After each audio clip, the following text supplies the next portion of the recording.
Are we live? Is this working?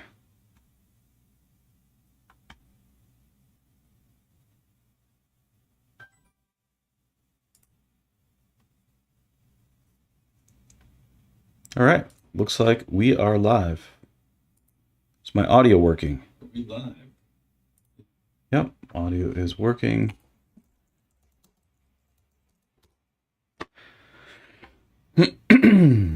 Okay, I just got back to my desk, so let's see what we have going on here.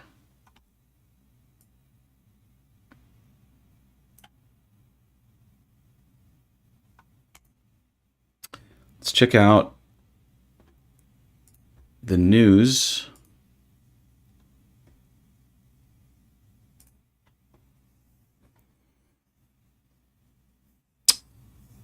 Doesn't look like there's a whole lot going on today for news. Tomorrow,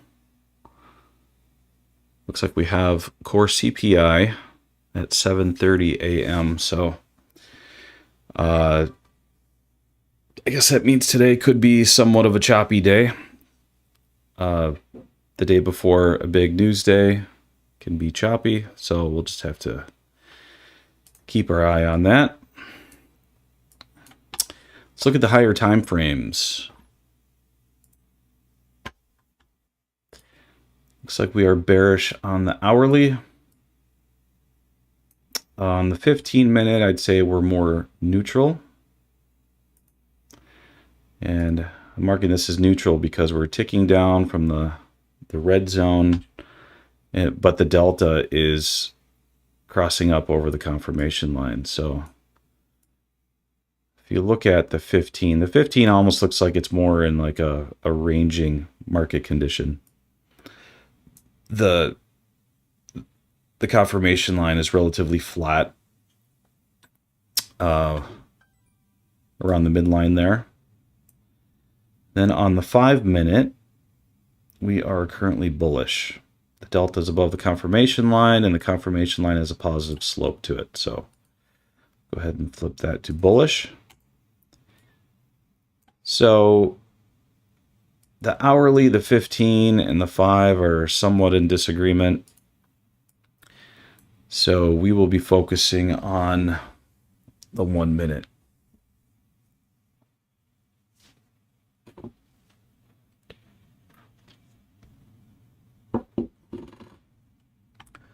Looks like we had a little chop here at the open.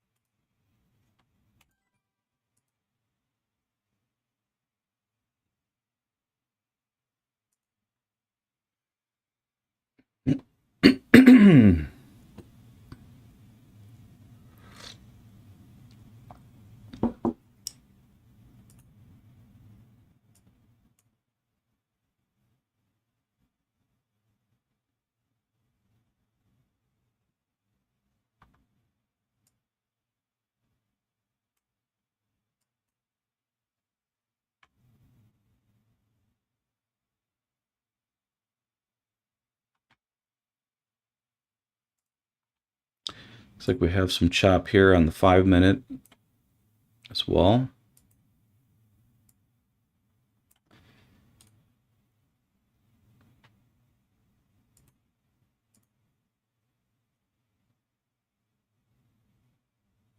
Should probably note that we're currently ticking down under the delta on the 5. And if that delta starts to roll over and if it gets weak, that would be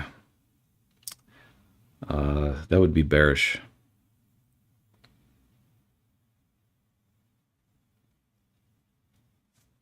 We do have a pivot line here. That's the orange line. It's also the daily open. So we could potentially react off of that, but we're under the daily open and we're above the blue VWAP line. So we're kind of in a little bit of a chop zone here.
The things that we should watch for here on the 15-minute, we should watch for this tick down to become official.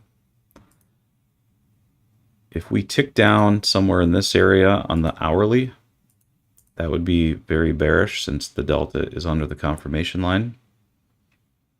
So we'll watch for that. We could potentially trigger that. The 5 could be triggered here. So I always try to look at the higher time frames and see what moves we could potentially trigger for a bigger move here.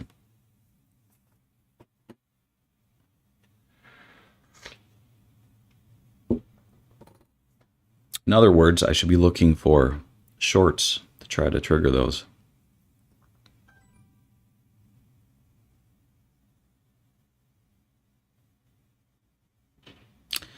That doesn't mean I can't go long if longs start presenting themselves on the 1 minute. The 1 minute always takes priority over the higher time frames.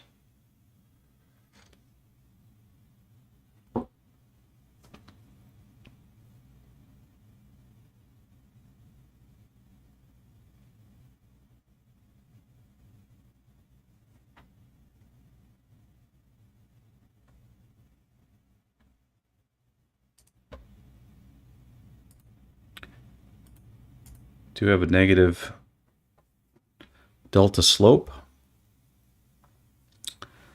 If we tick down underneath this delta, and if the delta is gaining strength to the downside, that would be a short. So I'm watching for that.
Suppose I should share the stream in the group.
Good morning, Jay Waz. How are you doing today?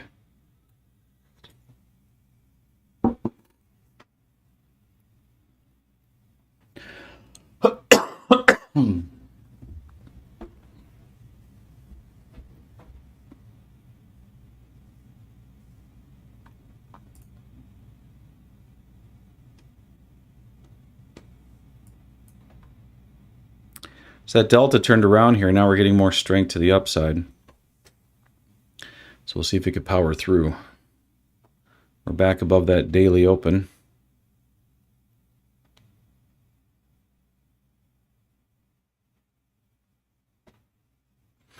Nice. I'm doing pretty good. It's a cold day here today, but it's It's sunny and beautiful outside. I was like taking my daughter to school in the morning because she goes to this school that's kind of out in the country. It's out in there's like a, I guess you'd call it a forest. The school's kind of in the middle of this forest, but just driving out there is really pretty. There's a lot of lakes and ponds, and you see a lot of animals along the way. We had a buck run out in front of us and some turkeys, and kind of cool. I haven't taken any trades yet today either.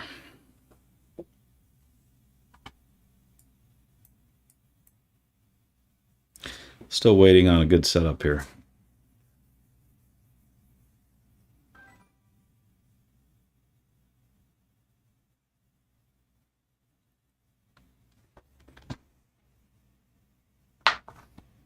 I don't know if you noticed, but I actually released a video this morning. I backtested the New York session yesterday from 7 a.m. till 3 p.m. And so I just went through in replay mode and recorded that. And I think it was 244 points, something like that, profit. So you'll have to check that out if you haven't had time yet.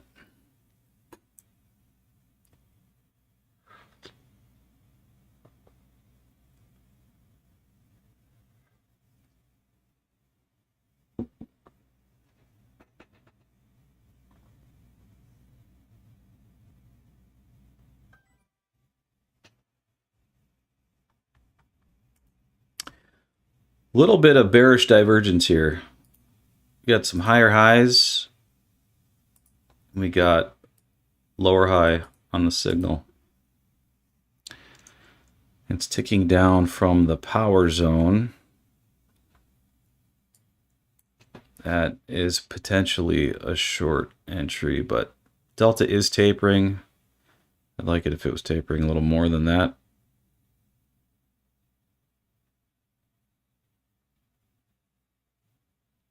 So I'm going to sit that one out.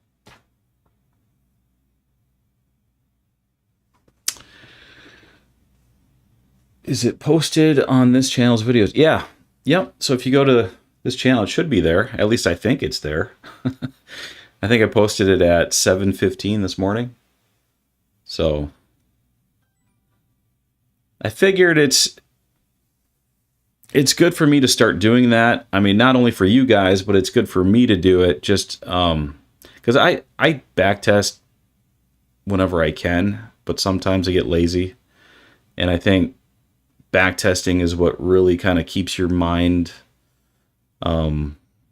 sharp with the strategy and what to look for. And so every time I backtest, I always learn a little bit more. So I figured as long as I'm doing it, I might as well record it.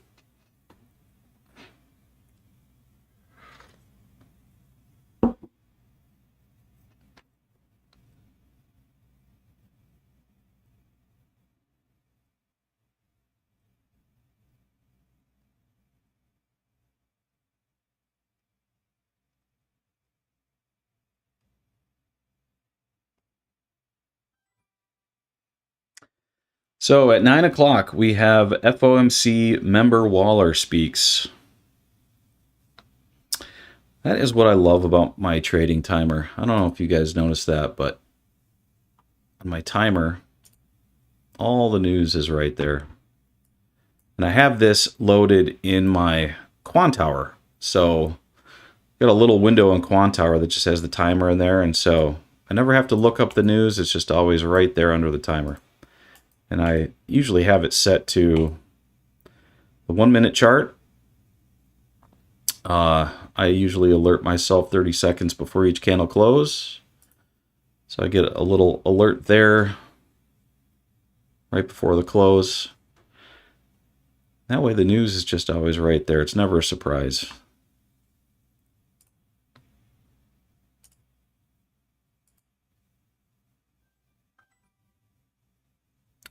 All right, well, while I was showing you that, we have an impulsive breakout entry right here that I missed, but it's right there.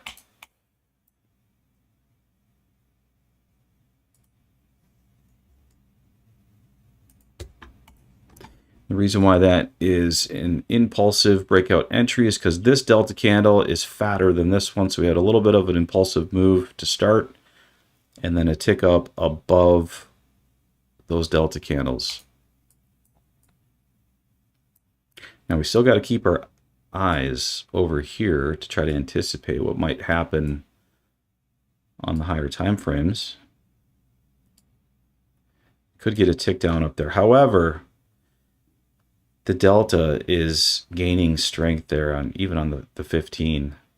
And the 5, it looks like we're probably going to end up crossing above it, so it could be invalidated.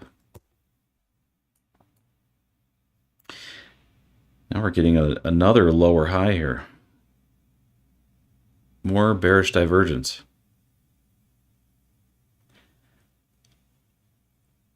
Remember, we got that news coming up at 9, so might just want to chop until then.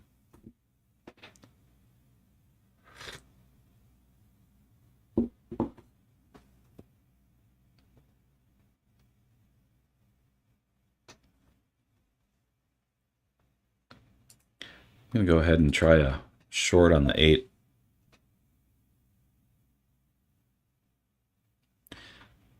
Because that's a fairly large engulfing candle to the downside. I just got picked up here at 234.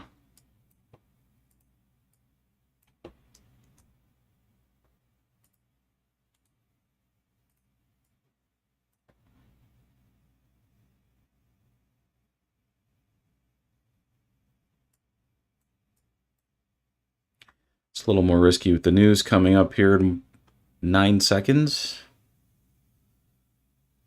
We'll see.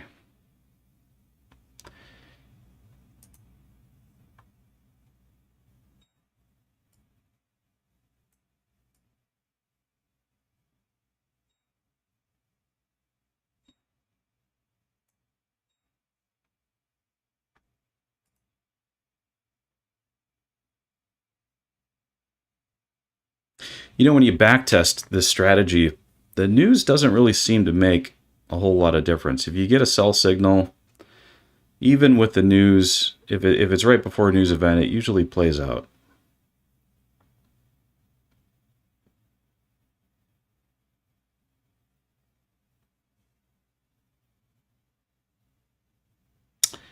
Hey, Garrett, thanks. I assume you're talking about this live stream video, right? Or are you talking about the video I released earlier?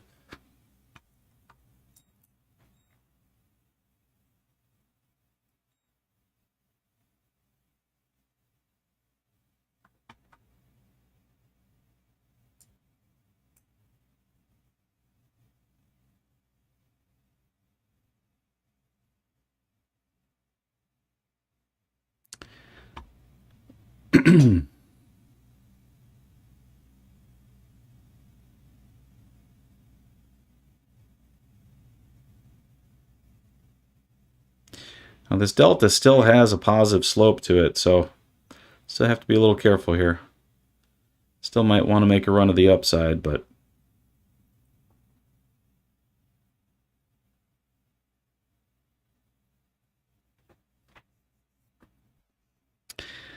we've essentially had 3 tick downs from the upper power zone there.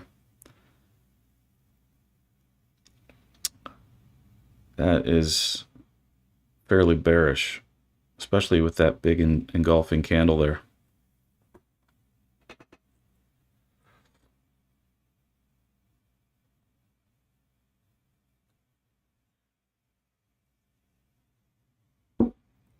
Oh, the backtesting video.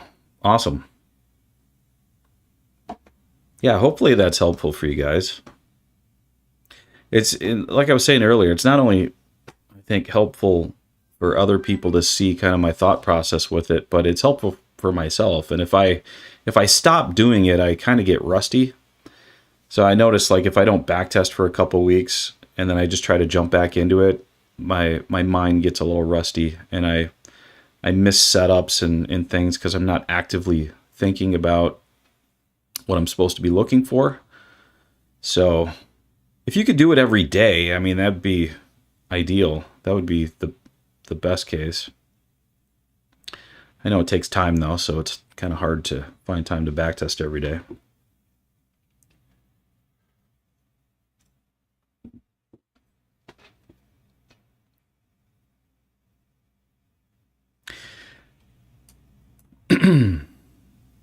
We ended up getting a delta squeeze there. I don't know if you guys noticed that. Delta turned negative, ticked down under the delta.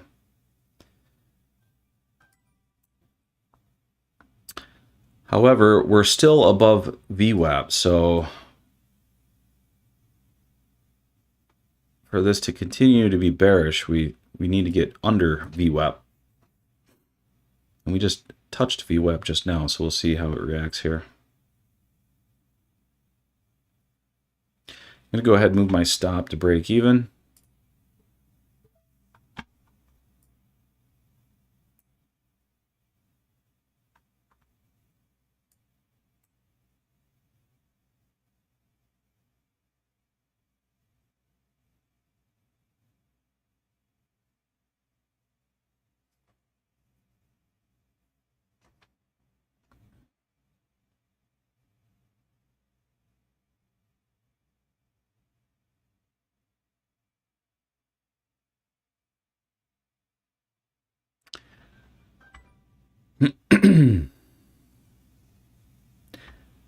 I like to see this delta gaining strength to the downside. We want to see those delta candles get fatter and fatter.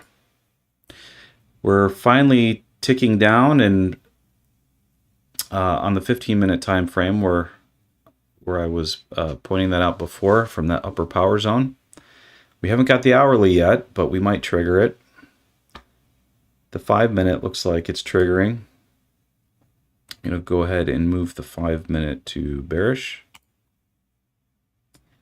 So now we just need the 15 to officially fall in line and get that hourly to fall in line.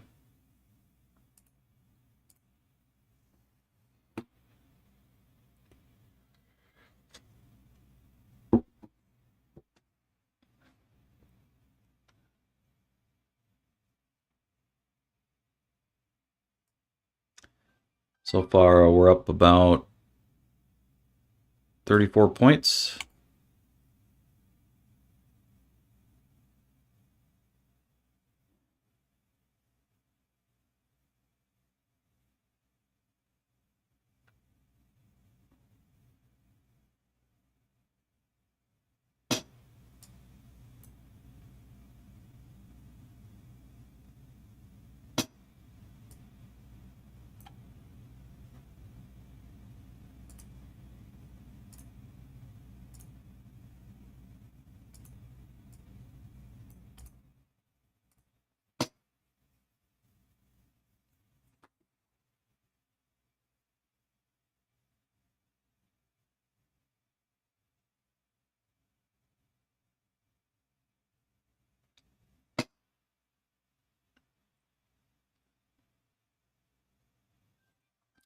We are under VWAP now, so we'll see if this wants to pull back up to VWAP and retest it.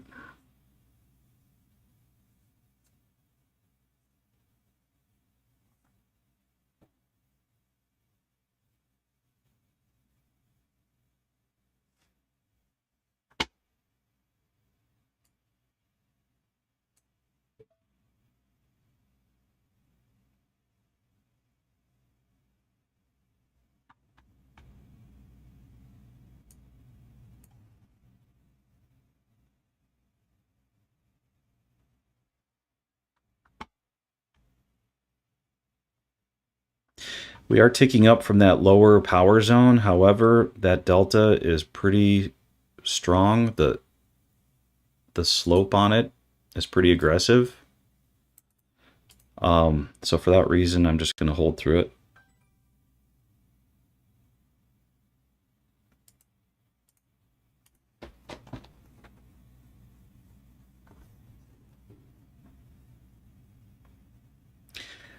Not only that, but we're triggering that power zone tick down on the 15. And it looks like the hourly starting to fall in line now too. We're getting a tick down up there in the hourly. So this move could be much bigger. So I wanna hold through that.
Delta is starting to taper a little bit, but I would expect that if it wants to try to pull back up to the VWAP there.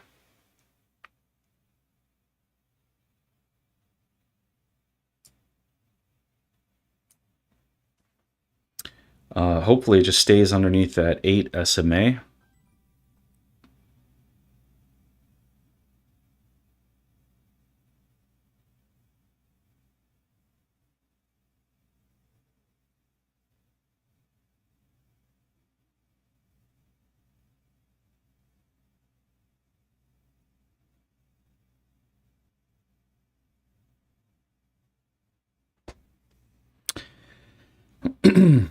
I could have exited on that tick up in the power zone if I was just more of in a scalping mode, but I'm trying to catch a bigger move here.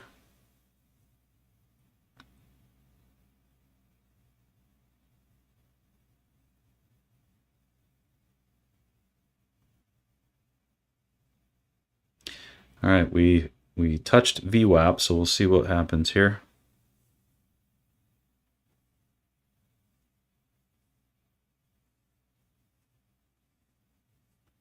Nice, you got 10 points on that. Feel it will range today, especially with CPI tomorrow. Yeah, I touched on that earlier, and you're probably right. And now we're getting back above VWAP. I didn't want to see that happen, so I'm probably going to get stopped out here now.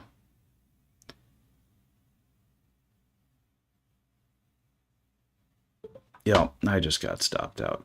So still made some money, but man, I left a lot on the table.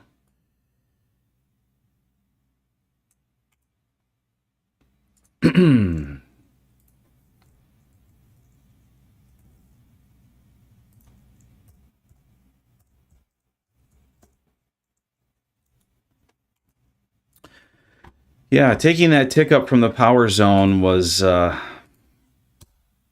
was the optimal exit there. See, anytime you're trying to catch a bigger move, you risk that happening. You risk it not quite being ready for it yet. And notice that on the 15, since that wasn't official, it's not ticked down anymore, and it's not on the hourly either. So we could just power through that now and start moving back to the upside.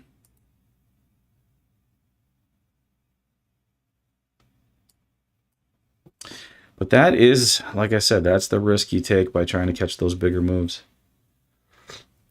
And that's why I always tell people that, you know, if you want to keep this simple, just completely ignore the higher time frames. Just focus on the 1 minute alone. In this case, if I would have done that and got out on that tick up, that would have been 38 points.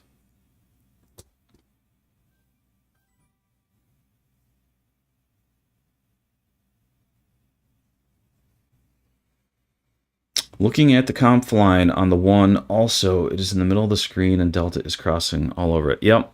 Yeah. Yeah, it's definitely, if you're looking at the conf line, it is in the ranging market condition for sure. You just kind of expect it to break out of that range around this time, you know. It's 9:12 a.m. here Central Time. Usually if it's going to make a big move, it's usually between 8:30 and 9:30 or 10 o'clock. Range day, my guess for now. Yep, you're probably right.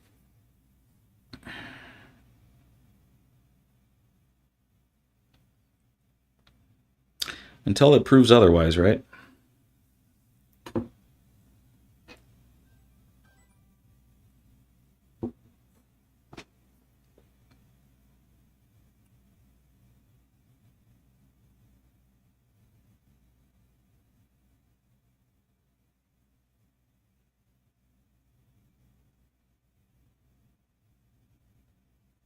Now keep in mind, we could still trigger those higher time frames if we are going to get out of the range.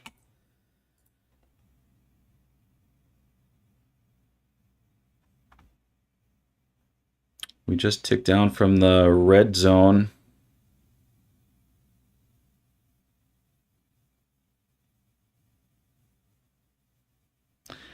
That thick delta is now turning negative. Still might want to go to the downside. We'll see.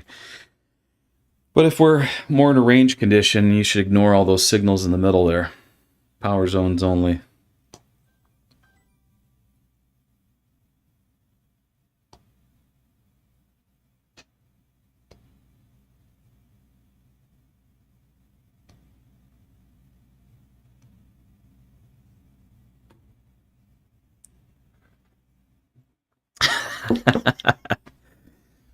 I like the thick delta and I cannot lie. That's right.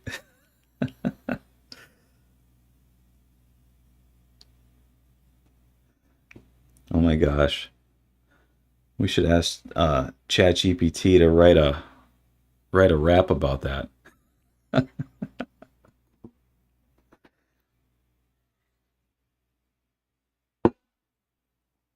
I am actually going to do that. When I'm done trading today, I'm going to do that. I'm going to make an AI rap.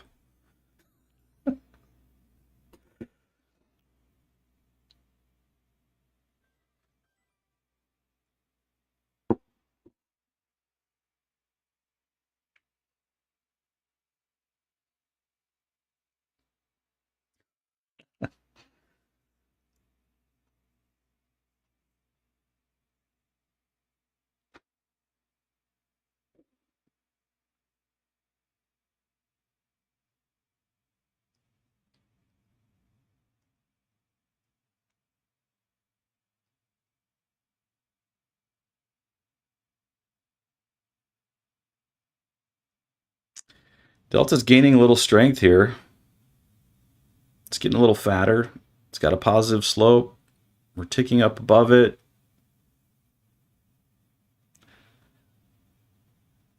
But if we are going to ignore those, if we are ranging,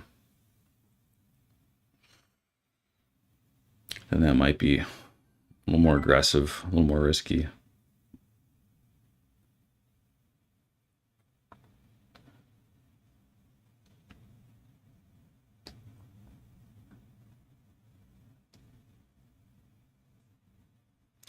Trading internet gold, yeah.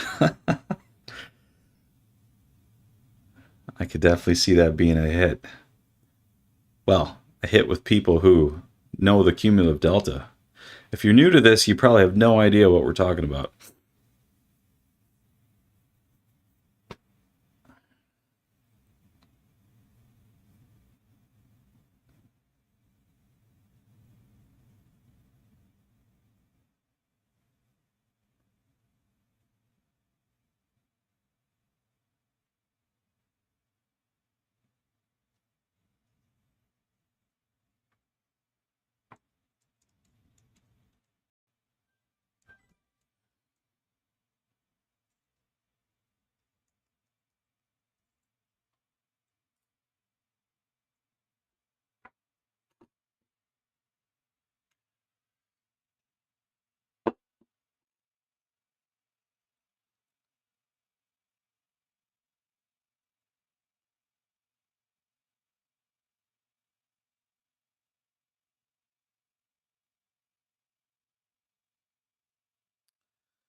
Yep, looks like that just put in another lower high in the red zone.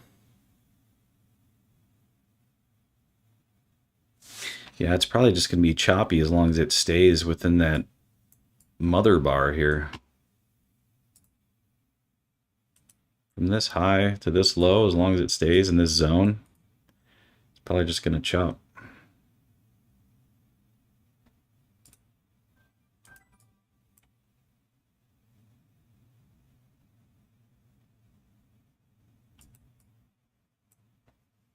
We're chopping the daily open, so could be a doji day.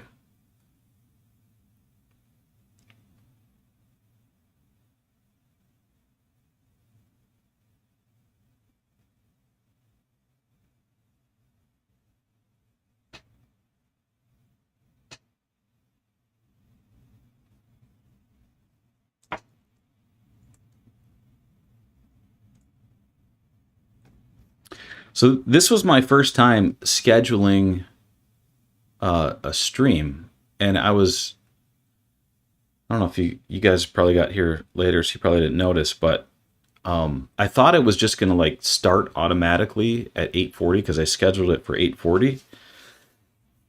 And it didn't do that. It was like, it said it was like ready to go. And I was sitting here talking to myself, and then I pulled it up on a different screen and I noticed that it was still just the logo. It wasn't doing anything. So apparently you still have to go in YouTube and hit like, it was like a go button or a stream now button or something like that. So learned something new today.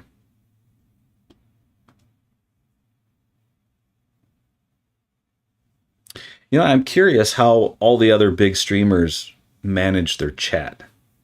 Because I just have like the normal chat pulled up on YouTube. I don't know if there's a better way that they do that through some other software.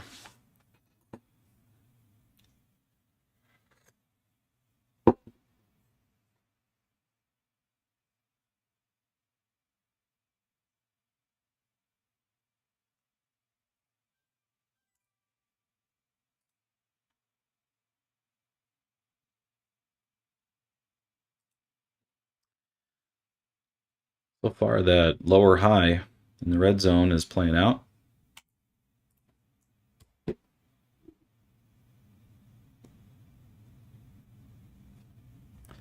Go ahead and mark off this chop here because this is a chop zone.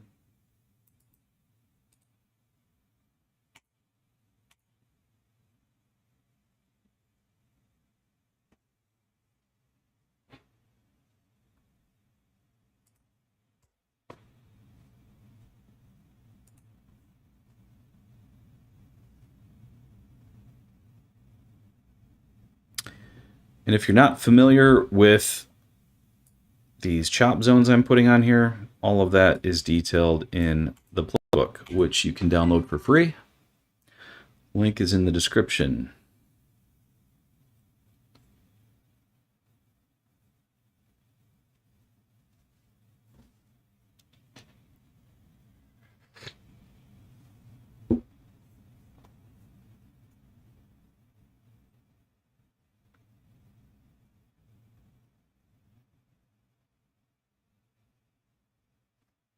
I'm going to go ahead and flip the 5-minute back to bullish because it officially ticked up in the green zone and the delta is still above the confirmation line with a positive slope on the confirmation line. The 15-minute is actually official now. It did tick down from that upper power zone, but I still say that that's neutral because the delta just crossed above the confirmation line. And the hourly, it's still bearish / neutral probably. Neutral because it's still, the signal is positive, but the delta is under the confirmation line. And the delta is in the upper half, which is actually somewhat bullish too, because that just means that it's recently been bullish.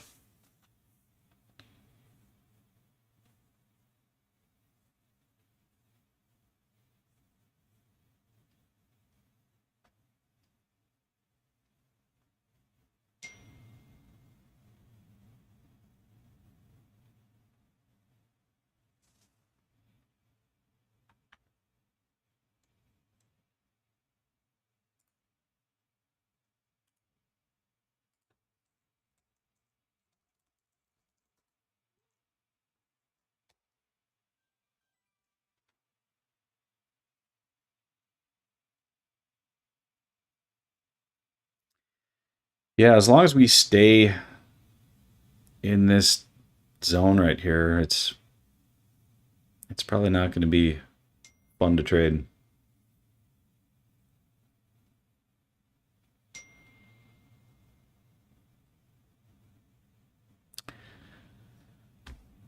We need to break out of this high or the low.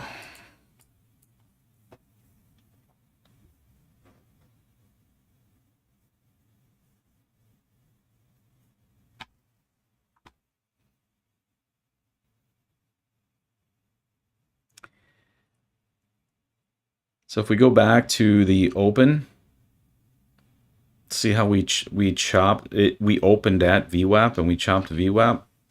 Usually when that happens, it'll just chop sideways for a majority of the day.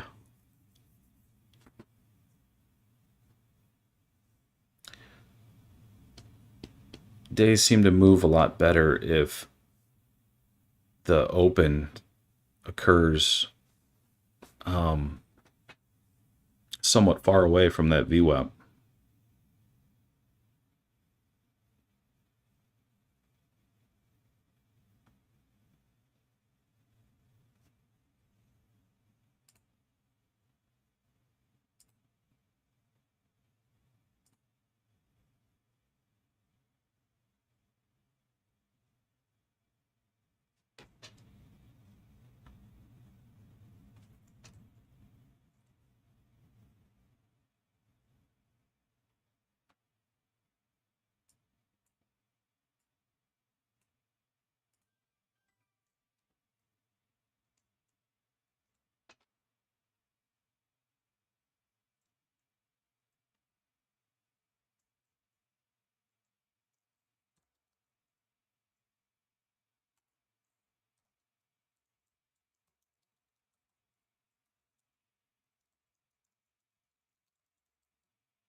Also got somewhat of a trend line here.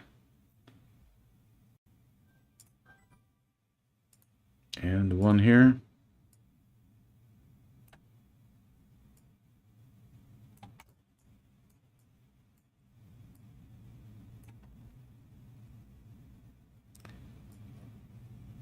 The delta is still chopping.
We might see the signal come down and tick up above the delta. And if the delta is rising and getting fatter when that happens, I will probably end up going long there.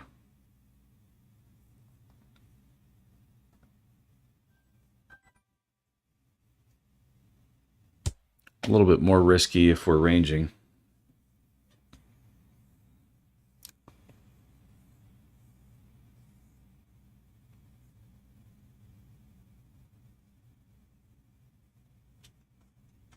The delta's looking pretty weak though.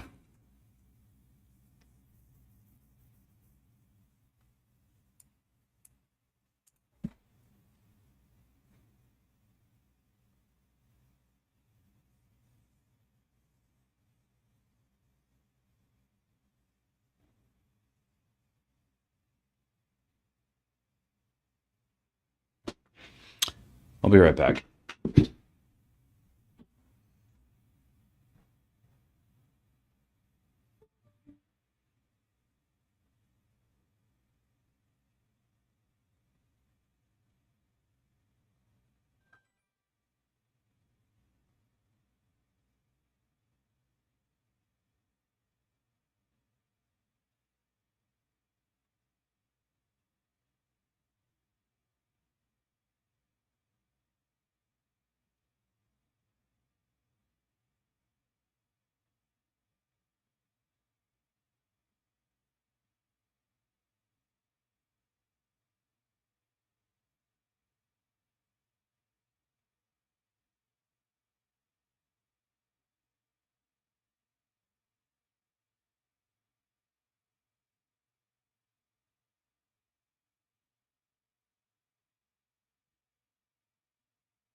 What's happening? Still chopping. Yep. This is gross price action. Yep. This is. And see, the delta has it written all over it. I'm assuming your ADX is probably orange right now. Is that right? Delta's chop suey. It is.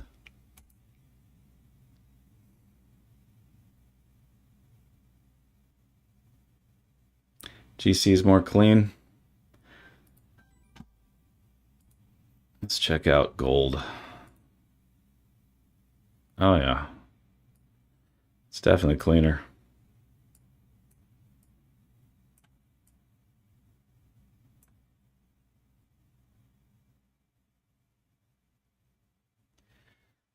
Definitely cleaner.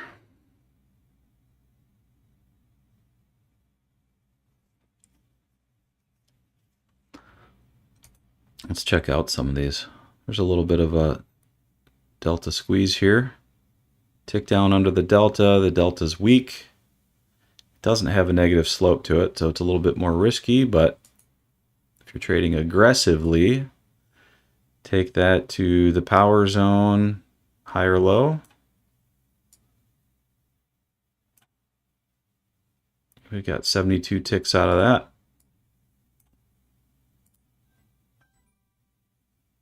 And if you took this tick down from the power zone, when the delta was turning negative,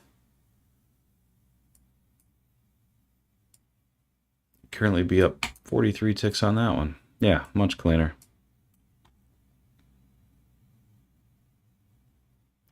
$42 and counting. I'd still be in that one. The delta's really thick. Looks like it's actually gaining more momentum. It's getting thicker right there. So I would wait. If I was in this trade, I would wait to exit either on a delta cross when the signal closes above it, or I would just wait for a buy signal, which would be a delta squeeze. So signal would have to not only close above, but tick down and tick back up with a rising delta or a positive delta.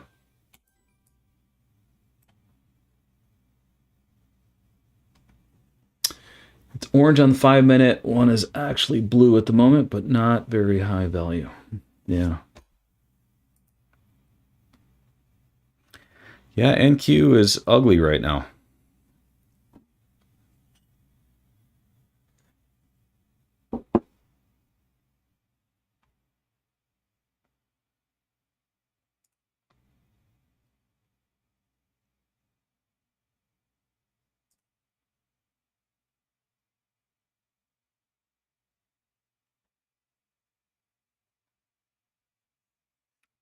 SPY is kind of messy too. Let's check out ES. Yeah. Messy too.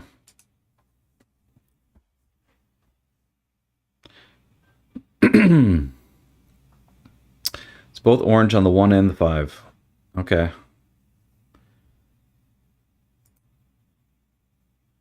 Yeah, this gold setup is looking pretty good. These are the types of moves you want to see. You want to see the delta have some consistency. And you know, when it makes a move in a direction, you want it to kind of, you know, follow through and gain a little bit of momentum in that direction. When you're chopping sideways, in the case of NQ right now, the delta has no direction. It's flat. It's positive, negative, positive, negative. You don't want to be entering trades when it's doing that. At least not when it's doing that for an extended period of time. Unless you want to trade more aggressively, then you can start taking lower highs from the red zone and higher lows from the green zone. But you're almost always just better off walking away from those. But gold looks pretty good. I used to trade gold a lot, but when I did, I found like the best moves were usually, I'd say, between 7 a.m. and 9 a.m. Central Time. And then after that, it usually got choppy throughout the day, and the liquidity would dry up. I don't know if you find that, but that's what I used to find. The reason why I like NQ so much more is that the liquidity is just so much higher, usually. And I typically really like the moves that NQ puts in, except for these chop days. There's been a lot of chop days recently.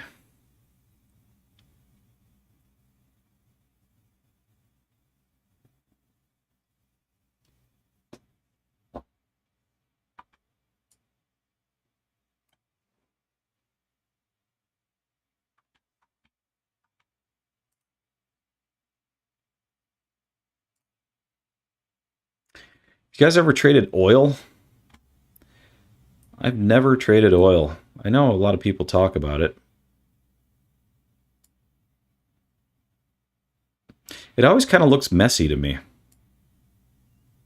Like, I mean, this isn't as smooth as gold right now. It's smoother than NQ right now. I've just never really dabbled with it.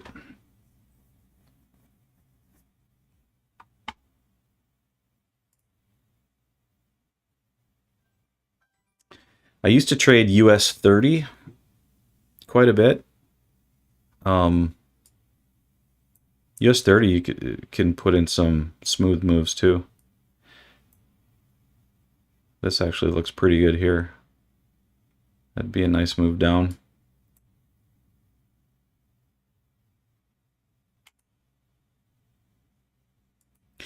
Yeah, I personally like to stick with NQ. Occasionally I'll jump in some gold trades, but not so much anymore. All right, is this going to break out of this chop here? We have a rising delta. It's getting thicker. This is technically our impulsive breakout move from right here. But with this chop, it's pretty risky.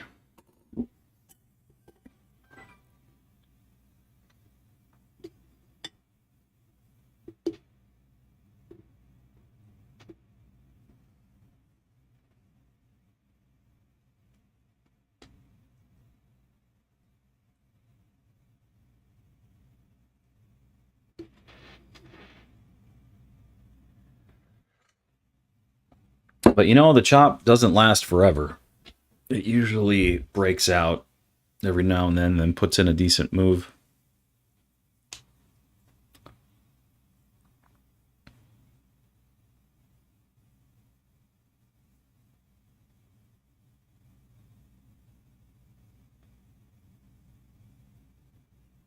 in JWAS, like I've told you in the past, usually if you chop in the morning, usually the afternoon turns out to be pretty good, and vice versa.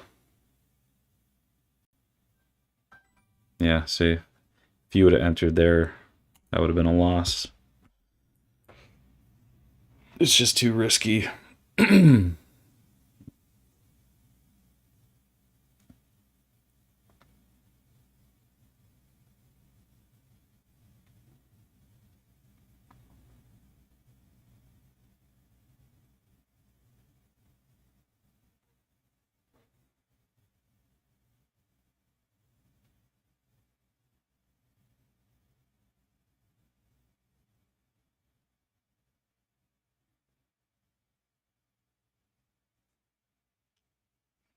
Well, I thought we would have put in a few trades by now, but so far I only got one.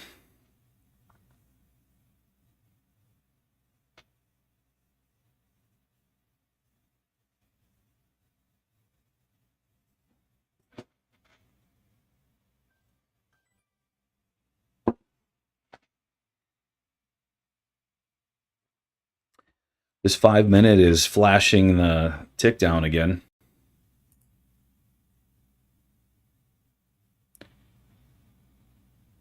So maybe this might still turn into a delta squeeze scenario. Potentially.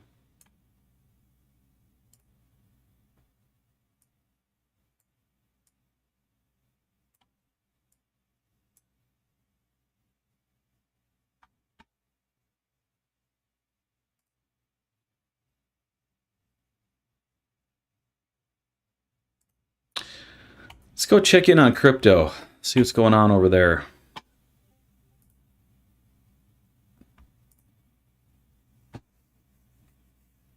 My bot ended up getting me out of Bitcoin on this tick down right here. When the delta was crossing under the confirmation line. So it got me out at, looks like about 87, almost 88K. That was a nice trade. Looks like 15%. That's huge for Bitcoin.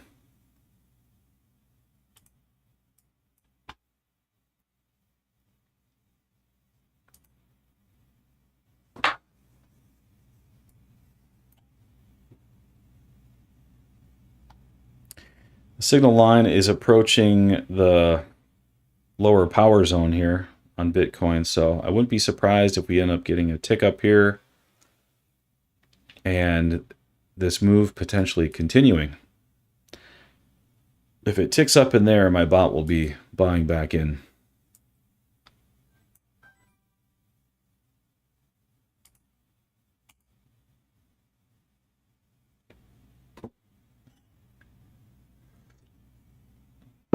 So somebody asked me earlier why I'm not using bots on futures. I only use bots on my crypto trades, and primarily because crypto trades 24/7 and it can trade when I'm sleeping and doing other things. And plus I trade on more of a higher time frame, but I trade on the hourly. So even though I'm trading with the bots over there, it's still better like if you have your eyes on it and you can see a lot more what's going on. You know, like if you have your eyes on the chart, you can see if the delta's tapering, you can see, you know, if there's a positive slope or a negative slope, like all of those things, you can't, those are hard to automate. And, you know, you can automate it to a certain extent. And so on crypto, I do that. But with futures, I just much prefer to have my eyes on the chart. And so I can see everything and just make better decisions. And then also, I don't have an integration into any of the futures brokers. And so even if I wanted to automate it, I can't right now until I build out an integration. And I'm probably going to build one. So I'll probably add more futures functionality to TOMMYBOTS. But as of right now, it doesn't have any futures integrations.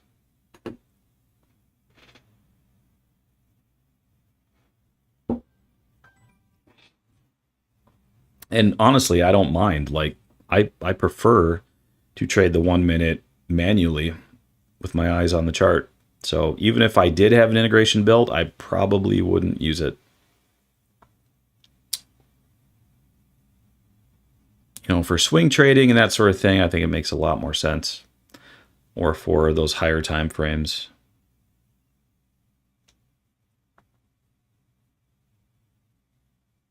Unless, now, if Zeiierman would actually build in, you know, more functionality around, you know, how you can measure slope or how you can measure momentum and, you know, the thickness of these delta candles, if he would build features like that in, it would be a lot easier to automate.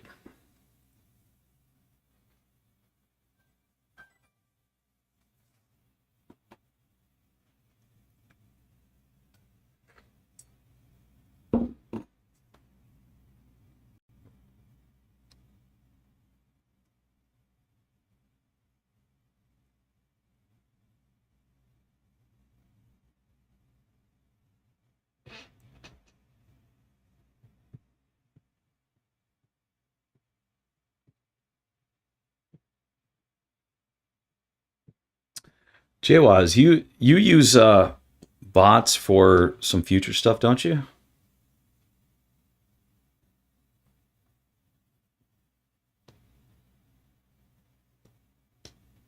Or didn't you say you have a friend that codes bots for you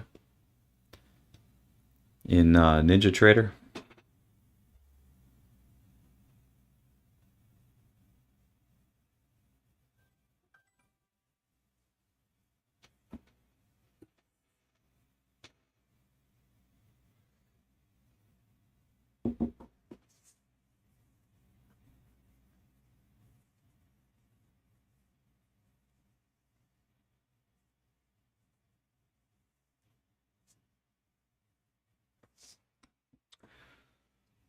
Ninja Renko candles, huh?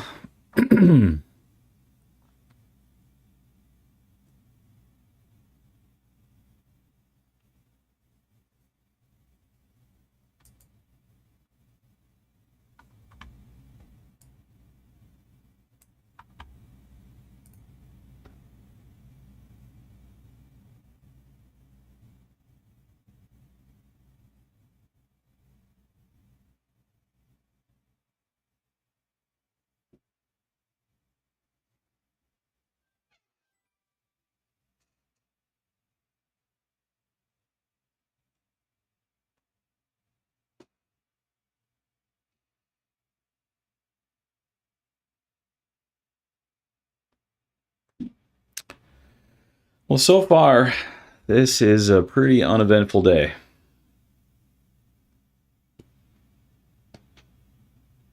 Not sure how long we should sit here on a stream if it's just going to go sideways. We'll give it a little bit more time here. Maybe it'll open up on the 10 o'clock candle.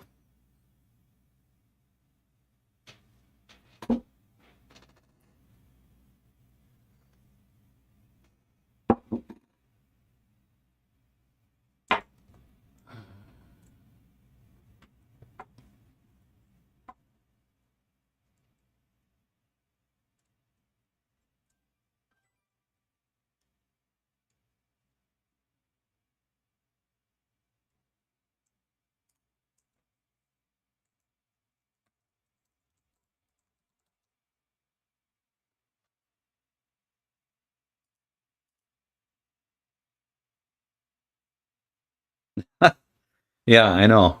As soon as I close the stream, it's going to go and get real good. It tends to like to do that. Like yesterday. Yesterday, it was chopping sideways. I closed the stream, and then it was beautiful. It was fine after that. You know, the only way...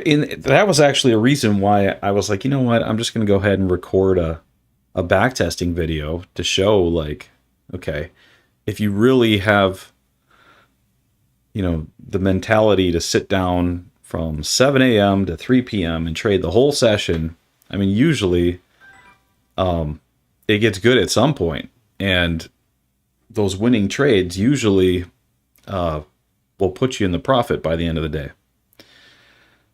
So now I know a lot of strategies and a lot of guys say, you know, the more you trade, the more your chances of losing, but we'll see. I'll keep doing these backtesting videos, and we'll see over time, like, what the stats look like from day to day over time. I know from experience, just by doing this for the last couple of years, that the numbers are really good.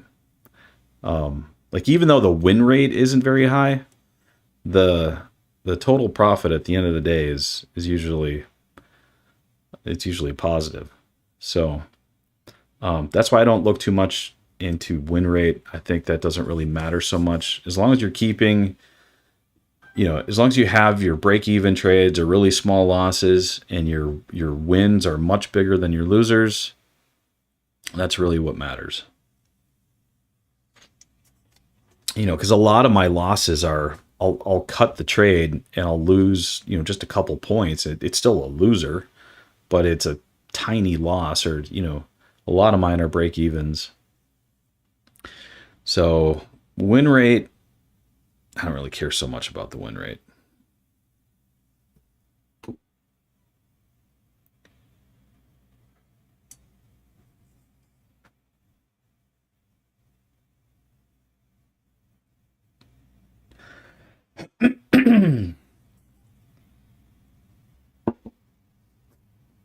Well, we almost hit a power zone down there.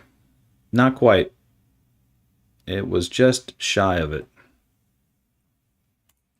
So we could have had an entry down here.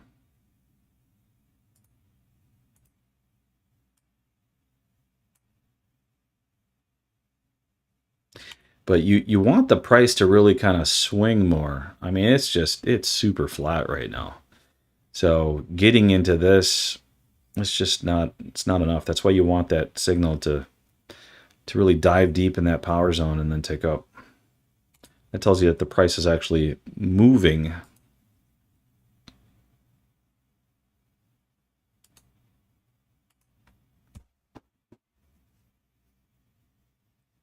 Still just chopping that daily open and VWAP.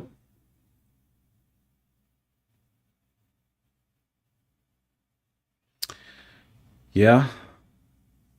Yeah, I should probably readjust my trend lines here. Yeah, that might play out more throughout the day.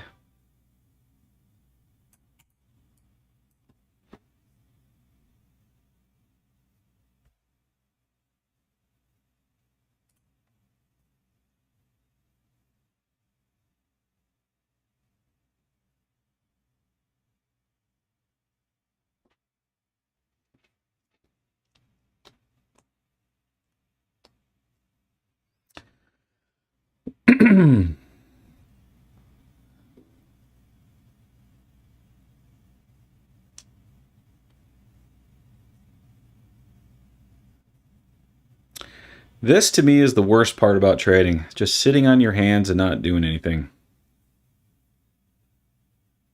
When the price is flat, you're looking for action and there's no action.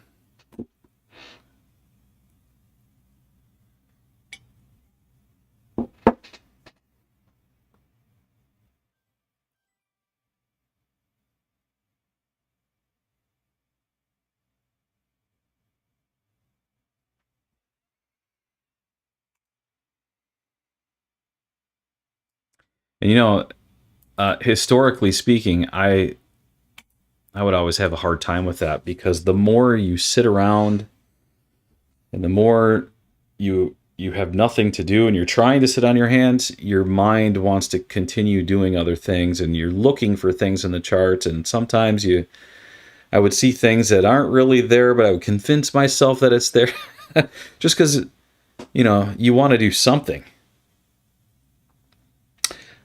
And that's why just drawing in these little chop zones just gives you a little something to do, you know. I know it's such a small little thing, but at least you're clicking on something instead of jumping in a trade that you shouldn't be jumping in. And that kind of reinforces your thinking that, okay, if you are going to jump in a trade, you know, you have to recognize that it's probably more risky at that point. So you have to be willing to accept that.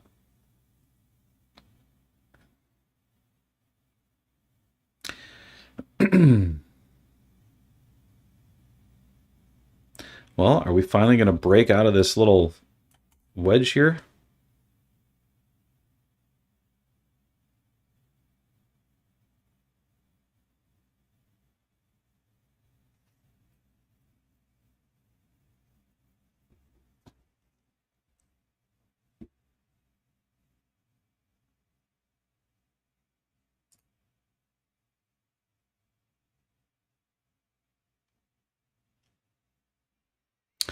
See if anything's going on in the Zeiierman group.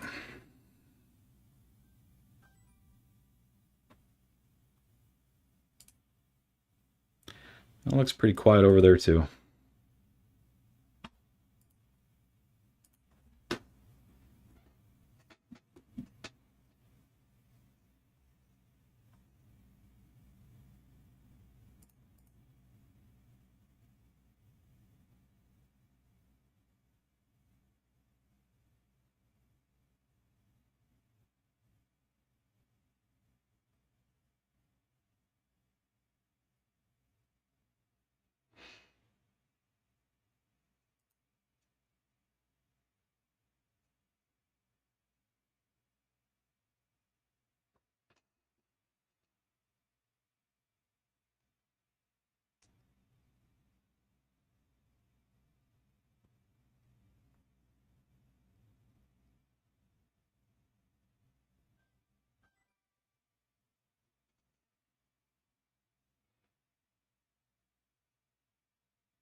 Delta is gaining some strength now.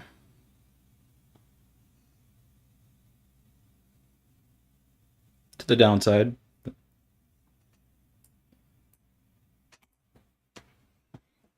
Is it going to break down?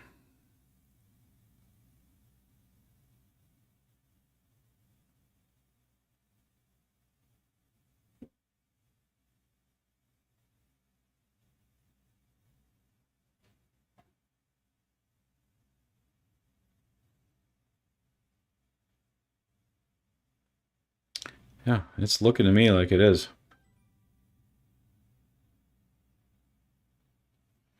All right, what's going on? Okay, on the 5, I didn't even notice this, but we triggered that delta squeeze on the 5. Let me go ahead and change that to bearish.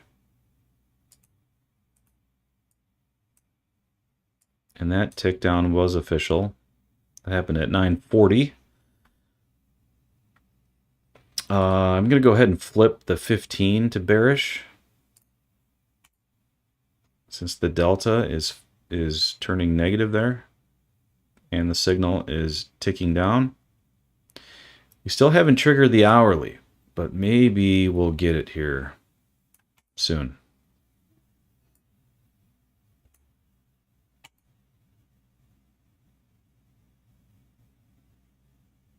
Okay, we didn't take out that low, and we did start ticking up from this power zone here, so if you're looking for a range entry, this might be it.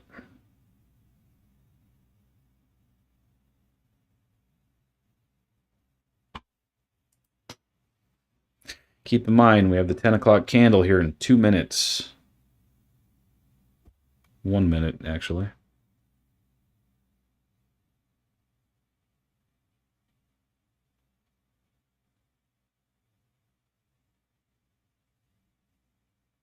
All right, we never got that tick up there. Now it's going to take out that low. Delta's gaining more strength to the downside. Might get that impulsive move down. The hourly is finally rolling over here. We might get it on this 10 o'clock candle.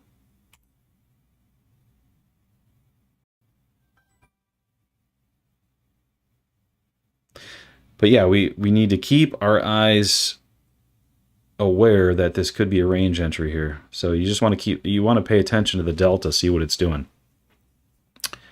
And right now it's gaining momentum to the downside, so it's not a long for me yet.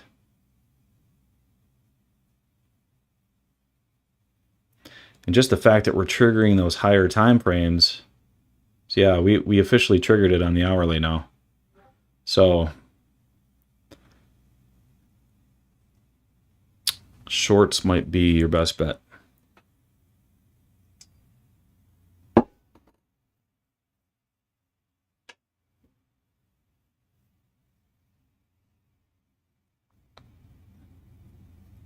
But yeah, this is the first time the signal's been in the power zone since back here at 9:08.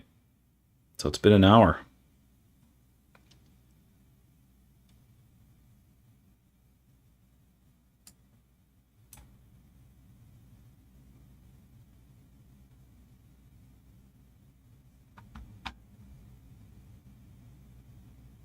Delta is tapering a little. We are ticking up. I'm going to give it a shot.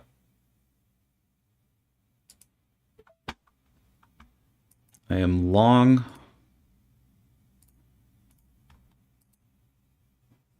from 192.80.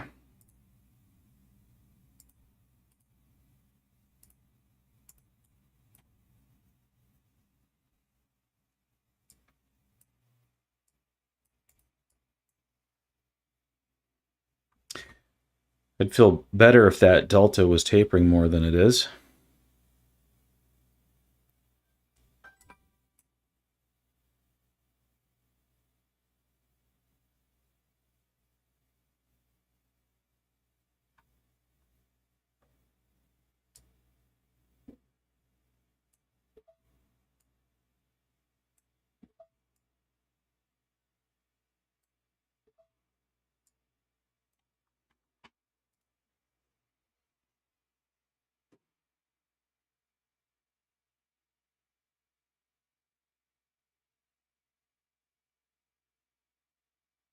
Like I said, we just got to be aware that the higher time frames are triggering short right now. But just because they're triggering short doesn't mean you can't go long. It's all about timing.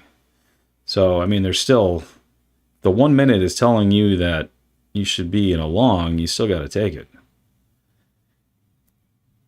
I've said this before, but the higher time frames, I primarily just use those more for my exit strategy, not my entry strategy. So if I see that we're triggering a bigger move on the higher time frames, that will potentially influence my decision on whether I should hold longer or whether I should be scalping.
So my exit here If the signal ticks down and I'm underwater, I will exit. What we want to see is we want to see the delta continue to taper and turn positive, eventually rolling back up with a positive slope. We want to see the price stay above that 8 SMA, the white line.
All right, I exited at a small loss here because we ticked down and the delta was gaining more strength to the downside.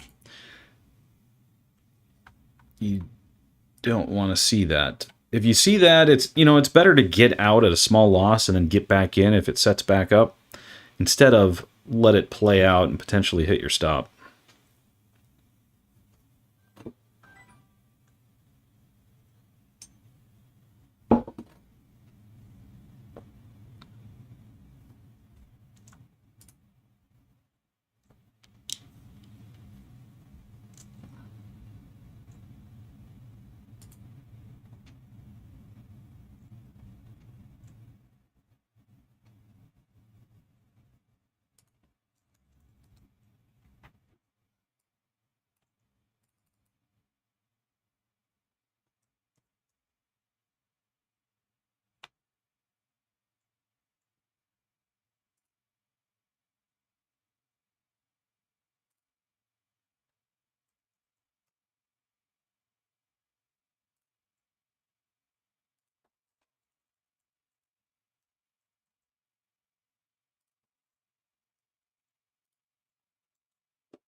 It takes emotional mastery to get out like that. Good work, team maker.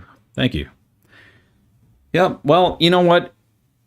The more that you can make your rules for entries and exits more objective, the easier it is and the less emotion it takes. Like, if you already know what to expect to get out early, it just helps. Yeah, I agree. It helps with your psychology.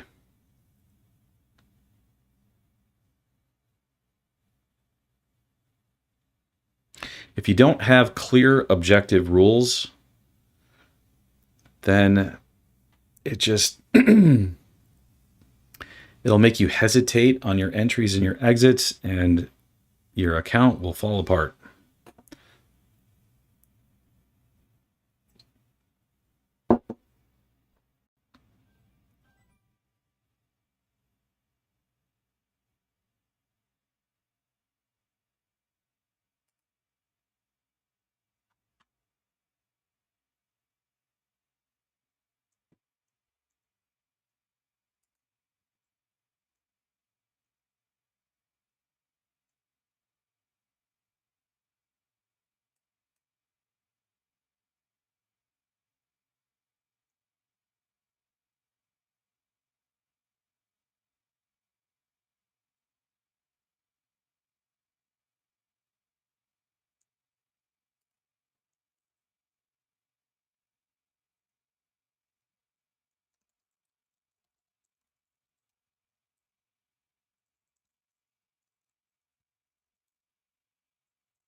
See how that delta is maintaining that negative slope? Even though this tick down didn't reach the red zone, still getting a little bit of follow through there.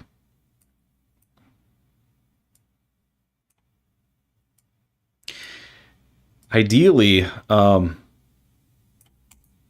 you want to trade with the flow of the delta. So if the delta is sloping downward and the sellers are overpowering the buyers, you want to go with the flow. The problem is that the flow can abruptly change direction. And so that's where your timing comes in.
So another thing to watch out for here, we made a lower low on the price, and we're starting to make a higher low in the power zone. And if the delta is tapering and going positive there, could be a good long opportunity. Now see, if I wouldn't have got out at this small loss here and left my stop at that low, I would have got taken out here. So that's why I'm always of the mindset of just exiting the trade early as soon as it's invalidated. Now you're going to have a lot more losses that way, but they should be small.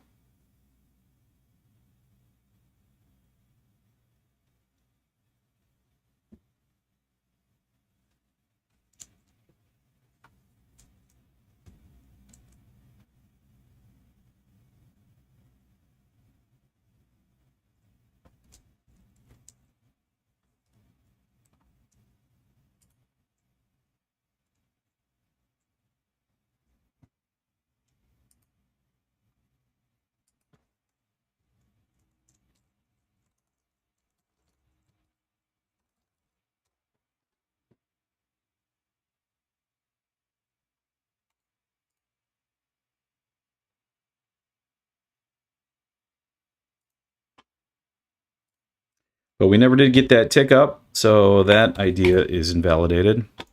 So yeah, that tick down here where I got out, if that would have made it up to the red zone, I would have actually shorted there. But I was still more in range mode. But like I said, it can't range forever. It's got to eventually break out.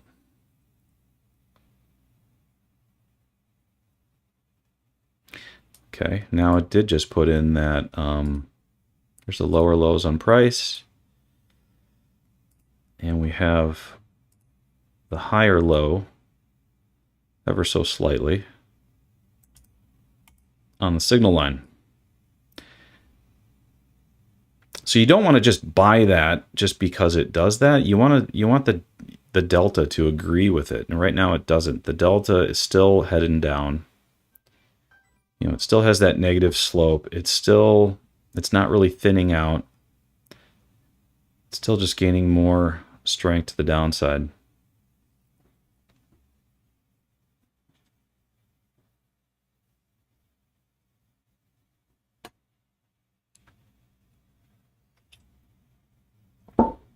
So you can see those the higher time frames so far, they're playing out. See the 5? The 5 minute is gaining more strength. We just closed under the confirmation line on the 5.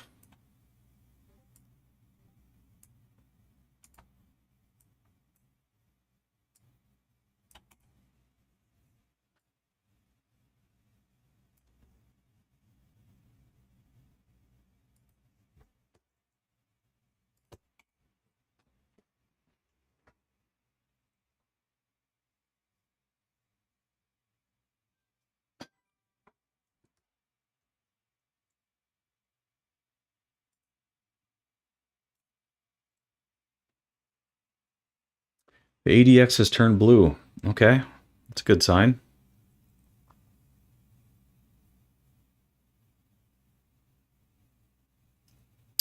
So it appears to be game on.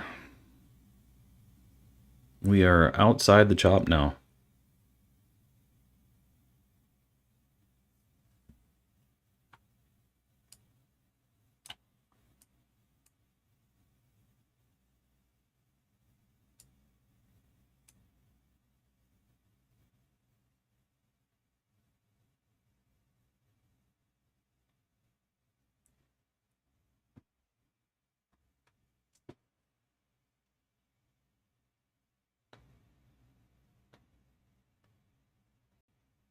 Now, if you had strong conviction that this was going to continue to play out to the downside, you could use that 8 SMA as your entry.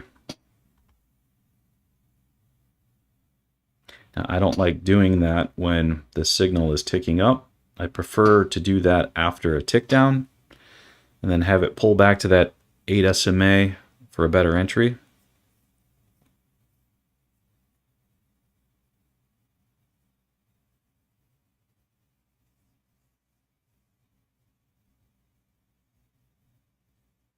Yeah, you especially don't want to do it when the signal's crossing the delta like this.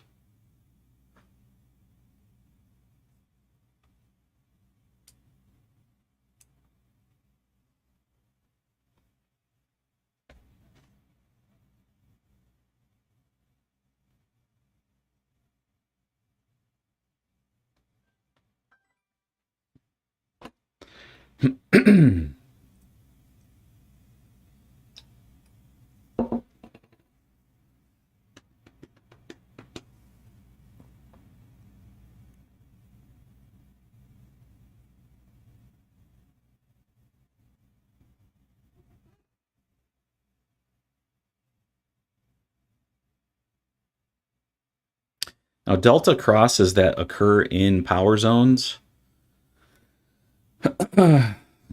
those can be good entries, actually. So like here, that could potentially be a long entry.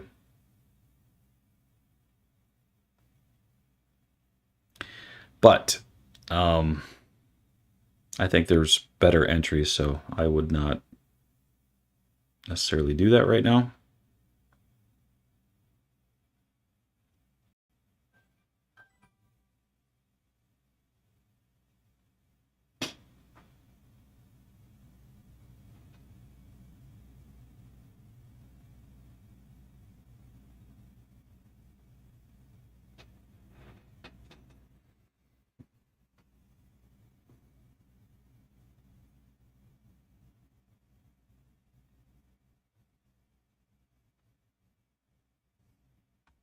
But let's mark it off and pretend that we did.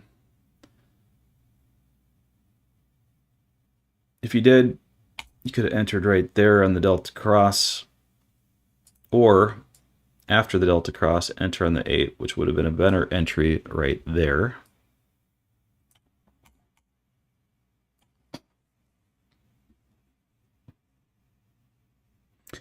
Hey, Zeiierman is in the house. Wonderful indicator there. Yes, it is. That is for sure.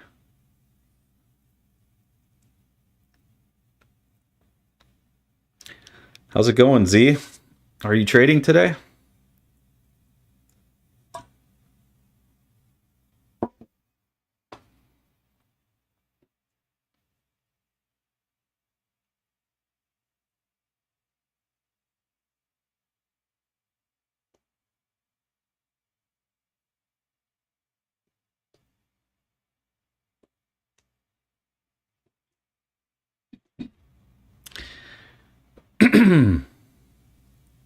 Well, so far that move would have played out pretty nice.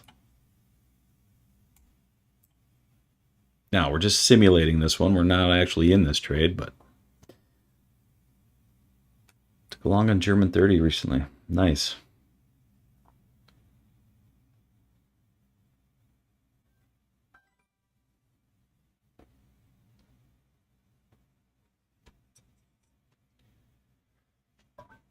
Well, NQ has been pretty uneventful so far today. It's just been kind of a choppy, rangy sideways day so far. Looks like it might start getting good here. We'll see.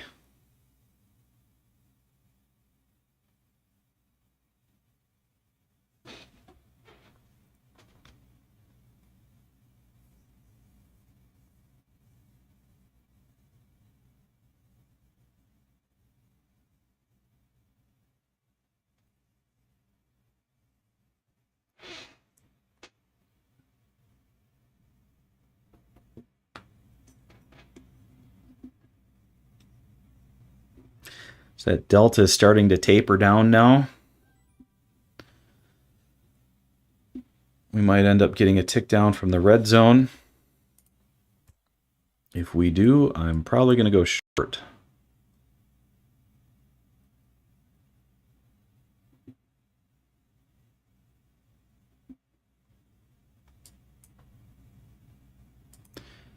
I also have a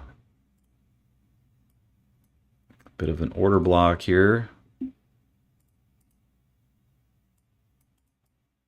Let's see if we stay under that.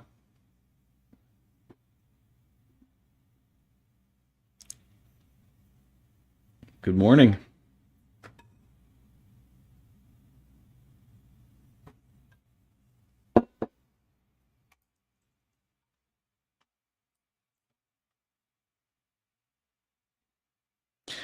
All right, the delta is tapering. It's getting pretty thin. See how it looks here in 20 seconds or so.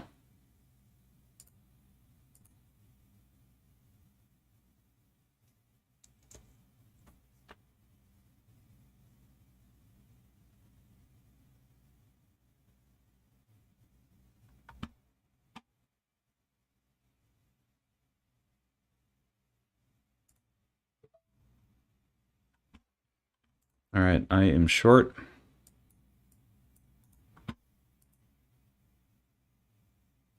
From 187.25.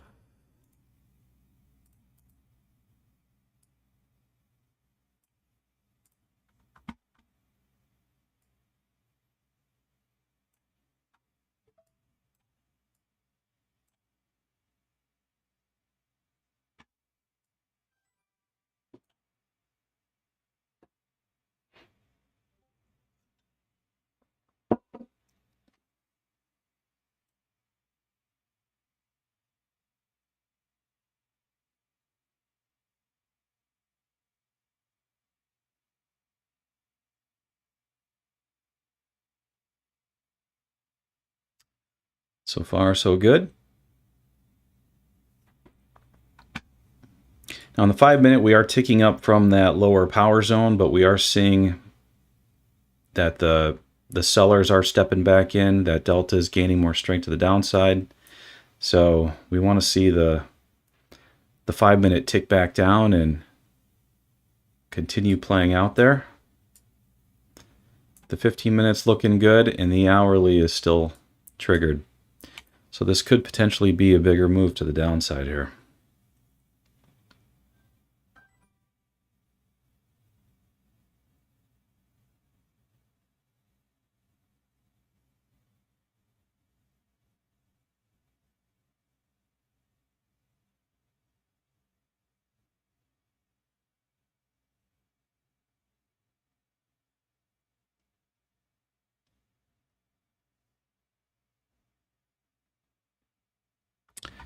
going to go ahead and move my stop to break even.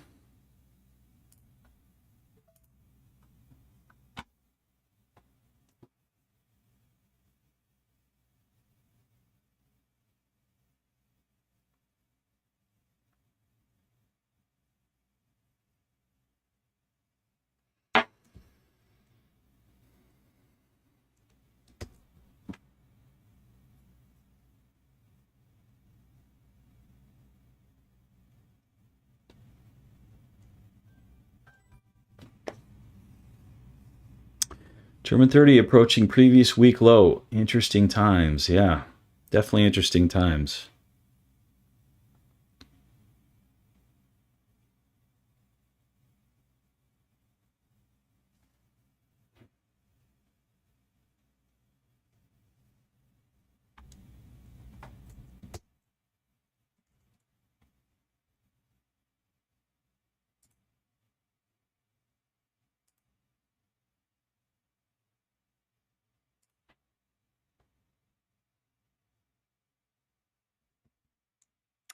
Hey, it looks like Z made a post about the live stream in the group. Awesome. Hopefully we get some more people in here.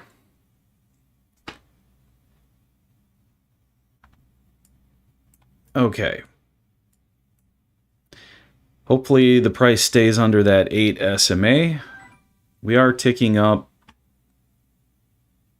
in the green zone down there. But I might stop at break even, so I'm looking for a bigger move.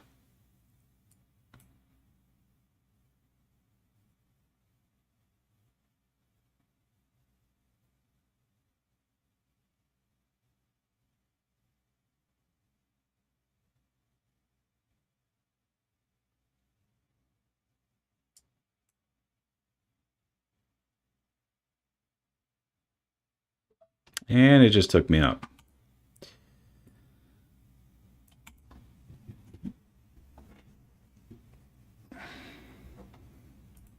Which is okay. That's part of trading, right? Now it did go, it's like it did go 21 points.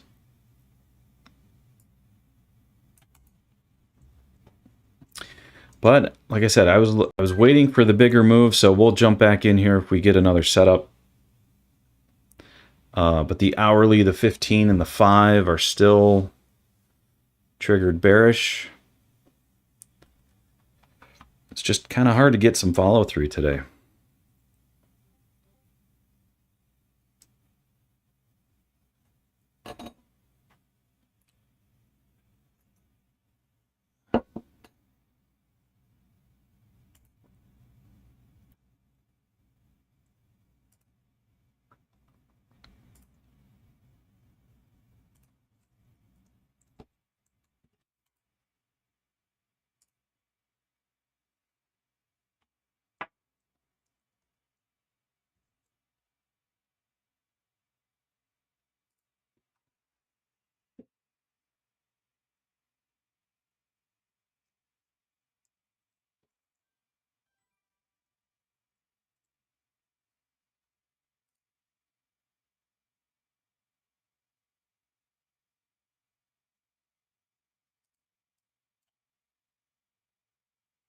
See if we get a lower high on this signal line.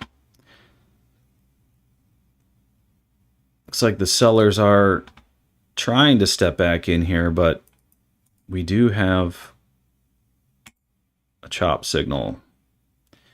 We have the delta really thin and flat and alternating from positive, negative, positive, negative. That is typically when you want to stay out.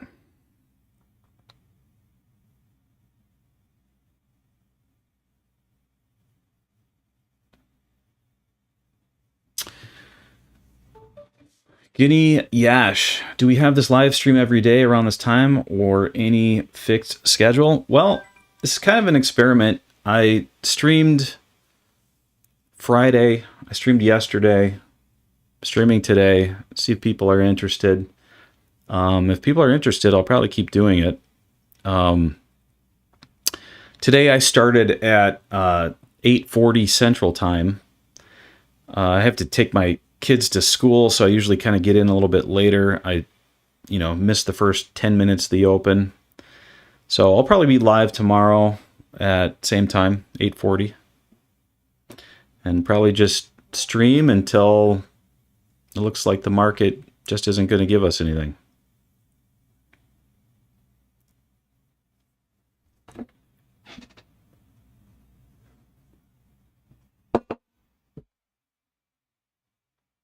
But yeah, today it's been pretty darn flat.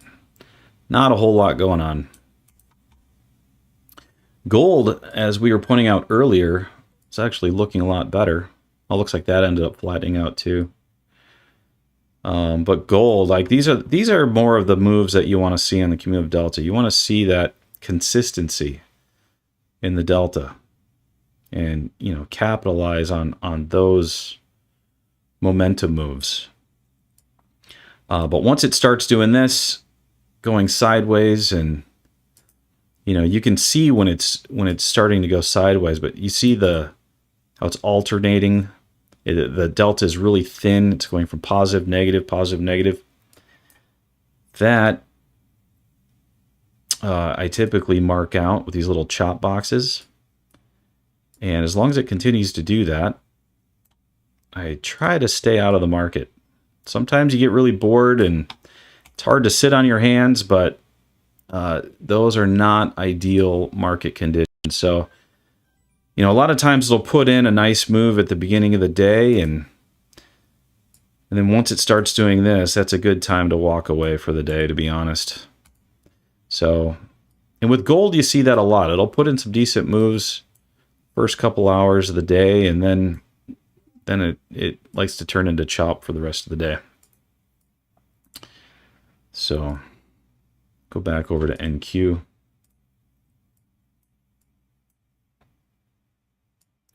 And as you can see, we have a lot of chop boxes on NQ today. It's not a great day for trading.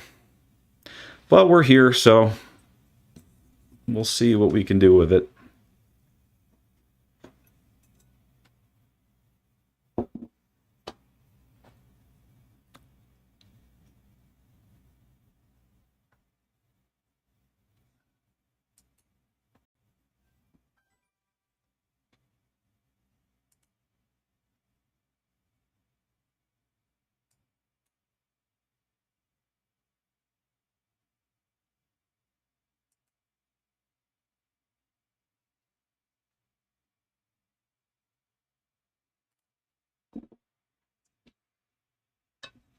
But with all the sitting on our hands, we might need some music or something. I don't know. How do you guys feel about music in live streams? Is that a good thing or bad thing? I don't know. I'm kind of new to this whole live streaming thing.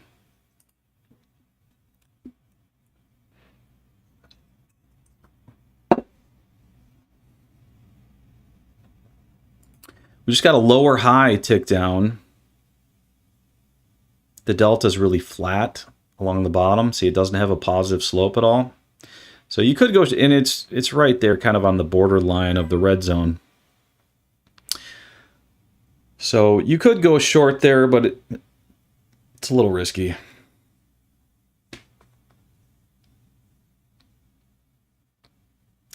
Music not needed. All right. Just straight up commentary in quietness.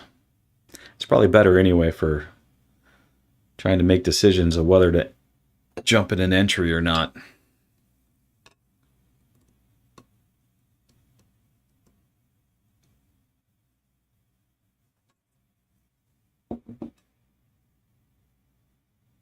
Yeah, I hear you.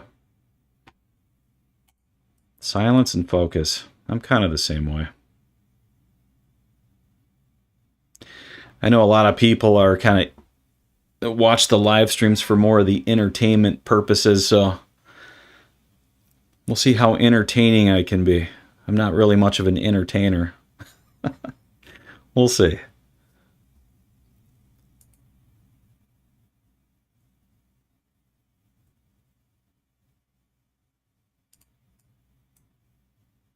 Yeah, that delta is still just, you see how it's flat? So we have the negative slope on the confirmation line. We have a flat delta, which is weak and flat. If it's weak and flat and you get these lower highs on the signal, that's typically a good entry. I just hate to do it when we're chopping. If you would have taken that, you'd be in right here. Stop would be here. So I'll simulate this one. I'm not actually in this trade, but we'll simulate it. See how we would have done, even though we're kind of chopping here.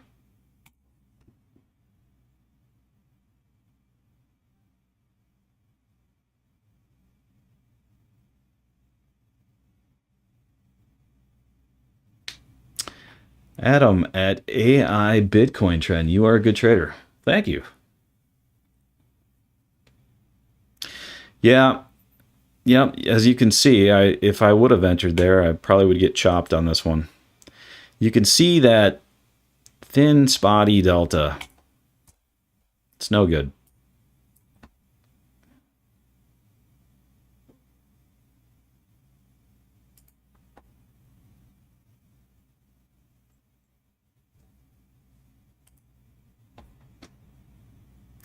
Rather chop some cucumbers. Yep.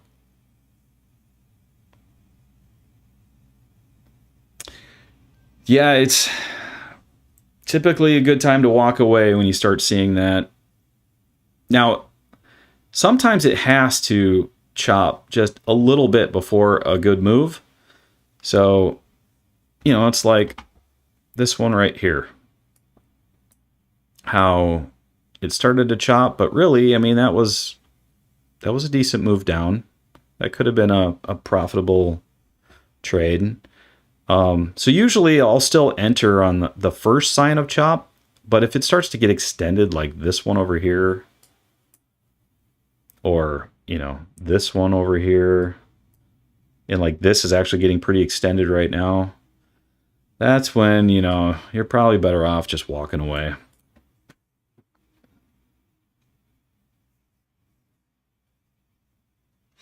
Otherwise, you end up in the position where you're just kind of forcing trades, and you don't want to be forcing trades.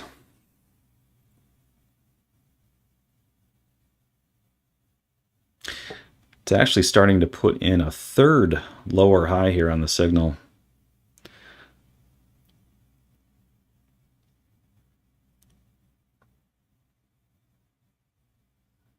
Yeah, we don't want to see these thin deltas. Thin deltas just means the market's indecisive. Well, it put in a nice candle there. But yeah, when the market's indecisive, it's gonna be all over the place. What you want to see is those consistent fat deltas. They don't actually have to be fat. They just have to be, like this is what I would say is normal size right here. I circle this one. Like this is kind of normal size. But the fat deltas, like over here, the fat one, that's where you get the strong momentum moves. Those ones are, that's what you really want to see. We like fat deltas around here. We don't like skinny deltas.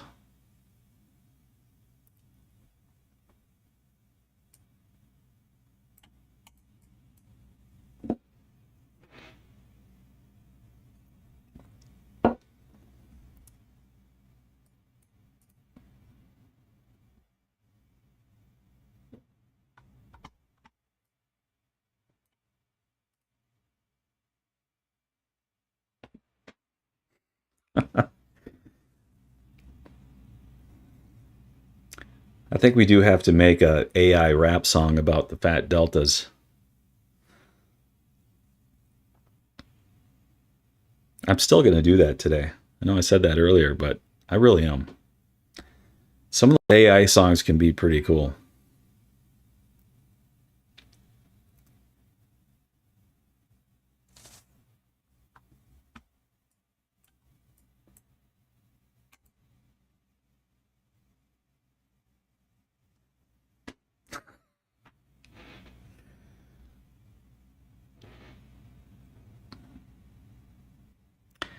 Like fat deltas, and I cannot lie. You other brothers can deny.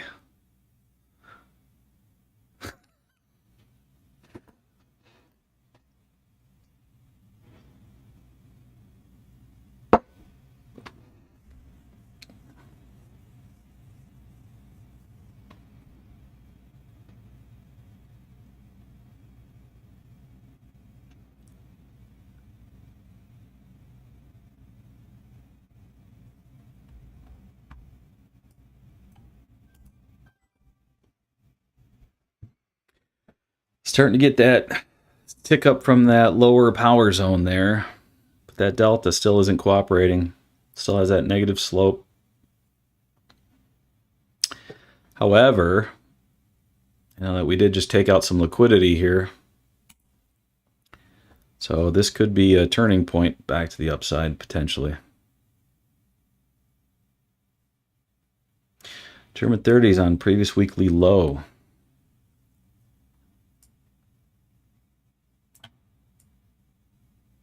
Well, on NQ, we have our previous day low down here. Maybe we'll run down there and tap it.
What are your settings on the Cumulative Delta indicator? Well, I have a template that you can download. Actually, download the playbook. So there's a link in the description of the video to download the playbook, and in the playbook there's a link that will load up my template, and all of my settings are in the template. So in the template you will get the 1 minute on the left and the hourly, the 15 and the 5 on the right.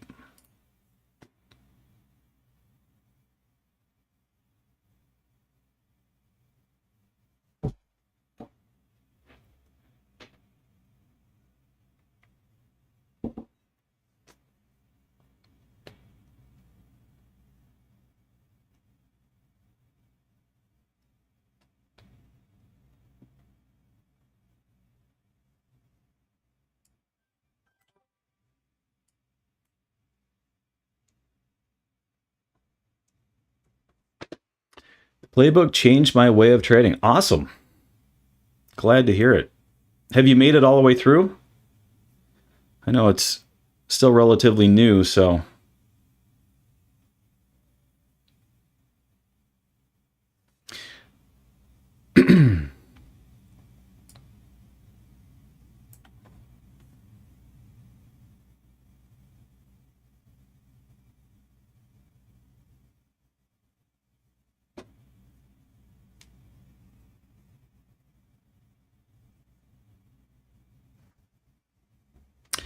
yeah, the playbook is essentially a culmination of the last, say, 2+ years of everything I learned from trading with the Cumulative Delta. So, I mean, there's been countless hours that I've put into, you know, figuring out what works, what doesn't work. And, you know, this over the last 2 years, I've done a ton of back testing, and not just on NQ, on crypto and all sorts of other instruments. but I've changed my rules a little bit over the last couple of years, and the ones that I sort of landed on as like the most high probability trades setups, that's what I detailed out in the playbook. So all the entry setups that I use, all the exit setups that I use, the market conditions that I think that's actually one of the most important parts, is identifying the market condition that you're in, because that will dictate what entry setups you look at.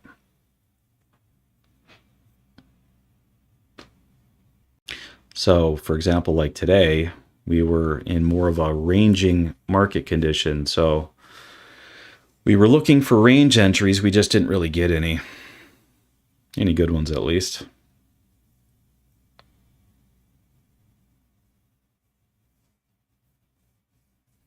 But the playbook will explain how to identify the different market conditions and kind of set you on the right path.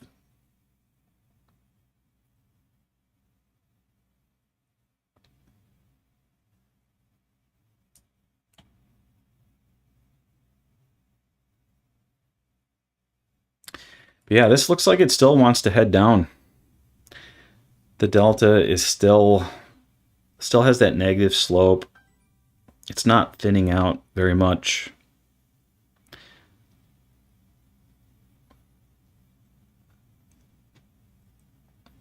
I just don't have a clean entry signal yet, so I'm just going to stay out for now.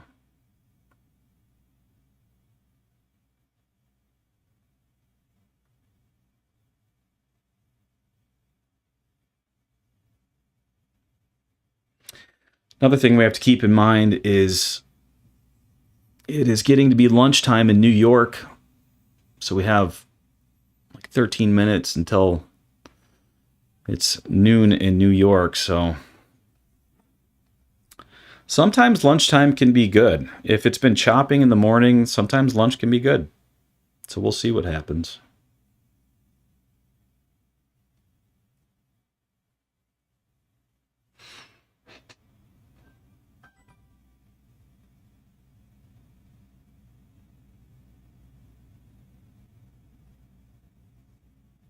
If you wanted to be more aggressive and try to get an early entry in here, you can enter on the 8 SMA.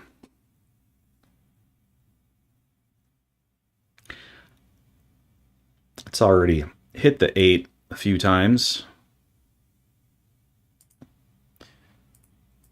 So if you were going to take that, you could have got tagged in right here.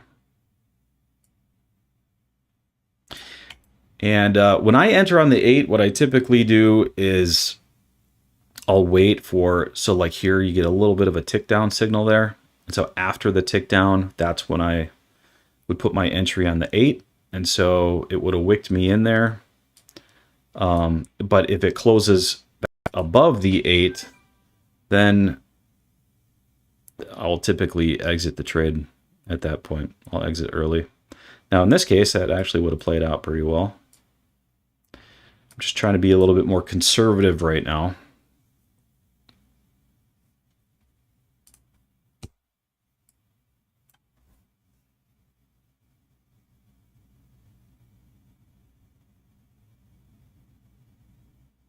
And the reason why is because the signal is in that lower power zone. That's you typically don't want to go long. I'm sorry, you don't want to go short when the signal is down in this lower power zone. You want to wait for it to get ideally up in the red zone up on top, or the upper power zone, which is the bar on the top there. Ideally, that's where you want to enter your shorts.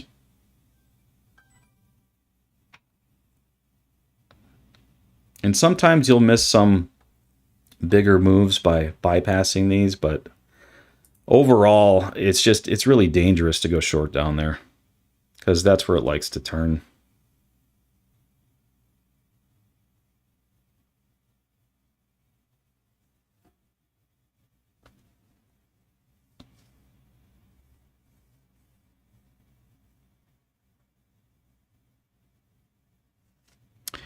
But yeah, it looks like these higher time frames are playing out.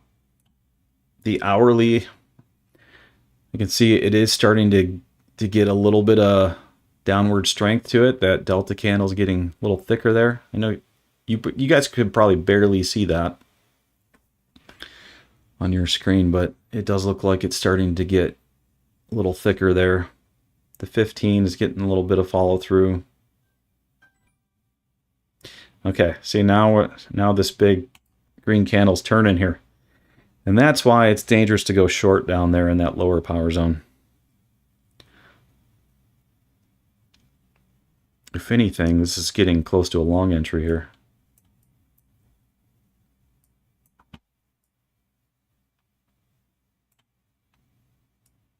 The 5 minutes ticking up from the lower power zone and the delta's tapering. However, on the 5 minute, we're still bearish. We're ticking up from the power zone on the 15. So, and the delta's above the confirmation line, so technically, if this closes this way, so in the next 9 minutes, if this closes this way, then the 15 is going to flip bullish. So what I'm looking for now is I'm looking for this delta to keep this positive slope to it. And I want to see the signal pull up somewhere in here, come down, and tick up. And I want this delta to still have a positive slope to it when it happens.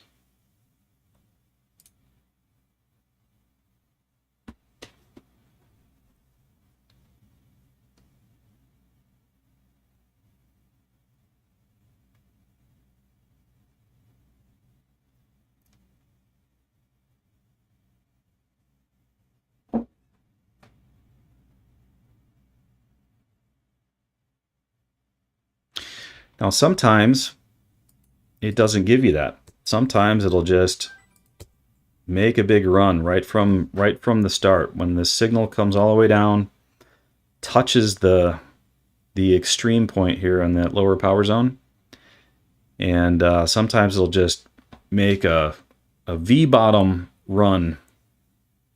I don't like those because they don't give you any entry points when they run straight up like that.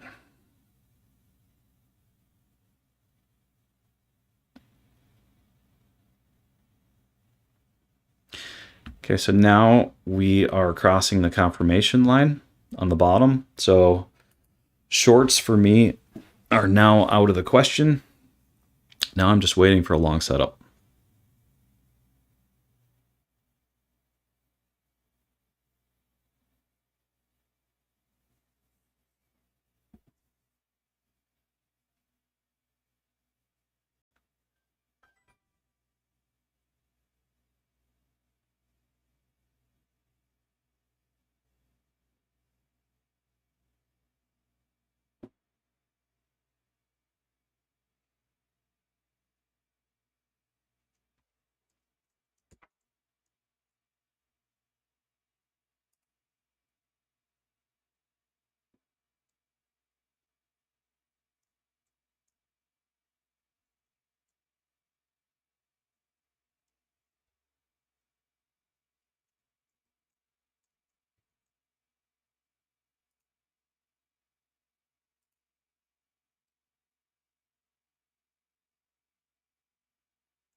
It is nice to see the price moving, though.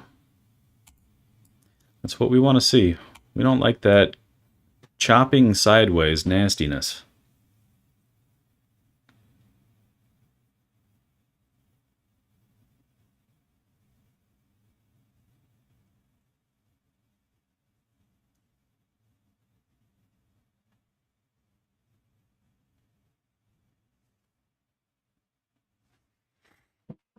I'll be right back.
It's like that. Power zone tick down. That one would have worked. It would have been in right here. I typically don't like to look for shorts when the delta just crossed over the confirmation line, because at that point, that typically, especially when it's down, when it crosses near this lower power zone, because that typically means that things are turning bullish. So, if you're just scalping and you're looking for a small move, it's fine, but usually there's going to be a lot of turbulence in this area where it's trying to turn. So, yeah, you can catch moves down here if you want to be a little bit more aggressive. But I'm more interested in the longs right now.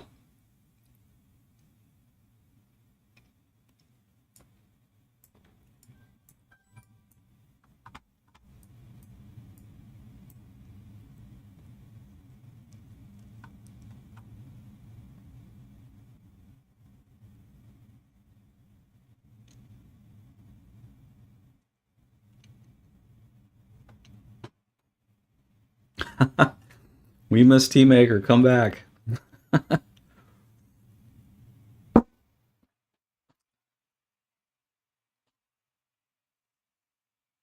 It's drinking too much coffee. I had to run to the restroom quick.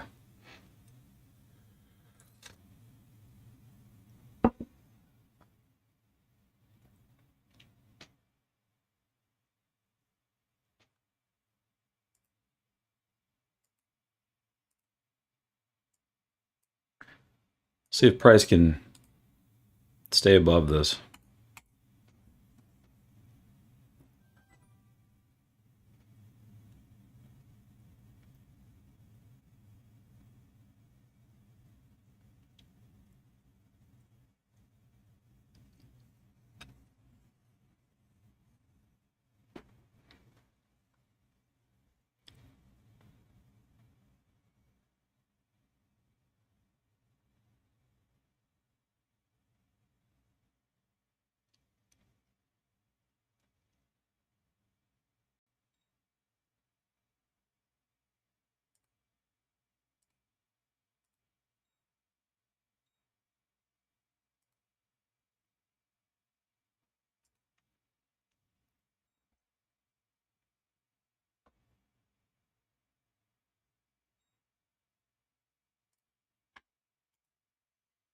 See what's going on with Bitcoin. Looks like Bitcoin is trying to turn back up here.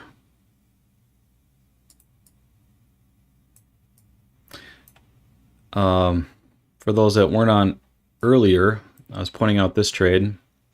My bot bought me in this lower power zone here at looks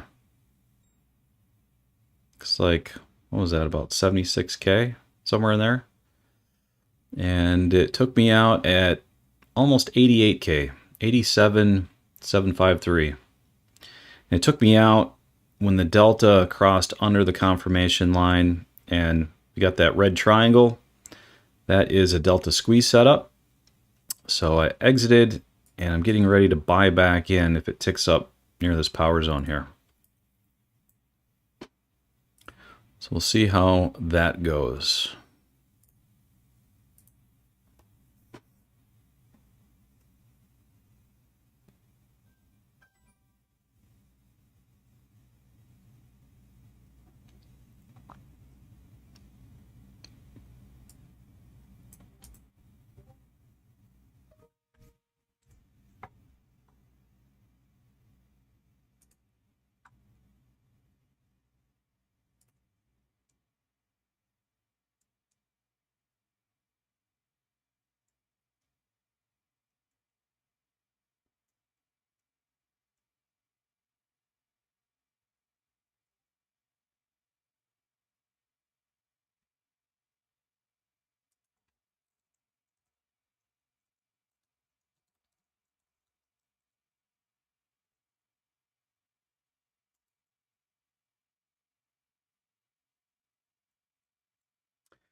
Okay, we pulled back into this order block. We'll see if the delta wants to cooperate and start to taper down here and have the signal tick up in this green zone. If it does that, I am probably going to take a long.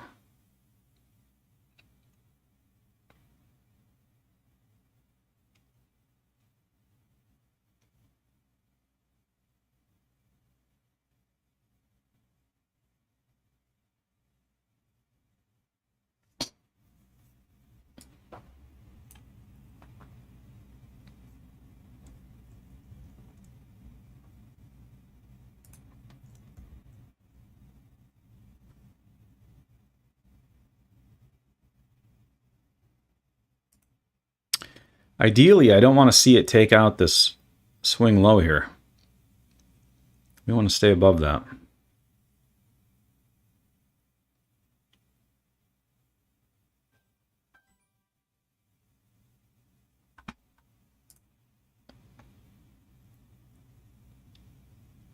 All right, delta's, or the signal's starting to tick up. Is the delta tapering is the question. Not too much so far.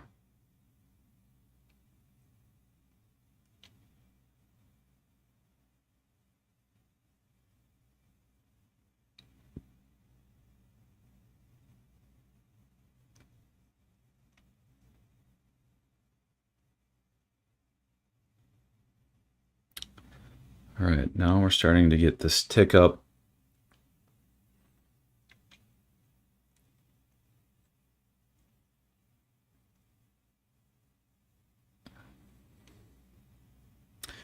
Not a huge fan of the delta having this negative slope, but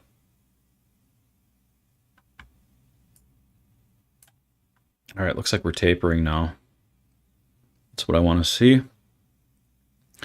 So options are you can enter on the close of this candle or enter on the 8 for a better entry.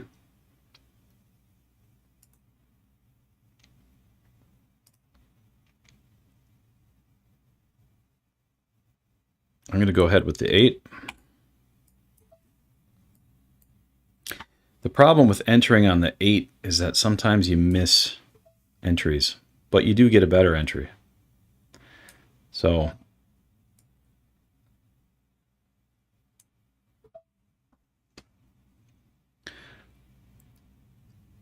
And the reason why I'm entering on the 8 is because that candle was kind of big. I don't like entering on big giant candles because a lot of times it just likes to pull back to the 8 and you go into unnecessary drawdown. Plus, it's just nicer to have a better entry.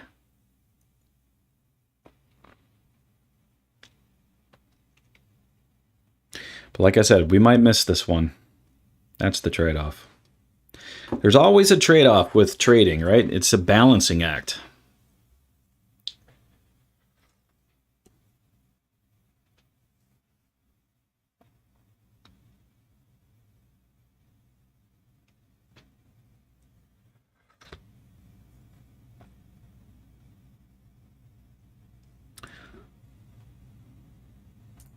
Almost got tagged in there.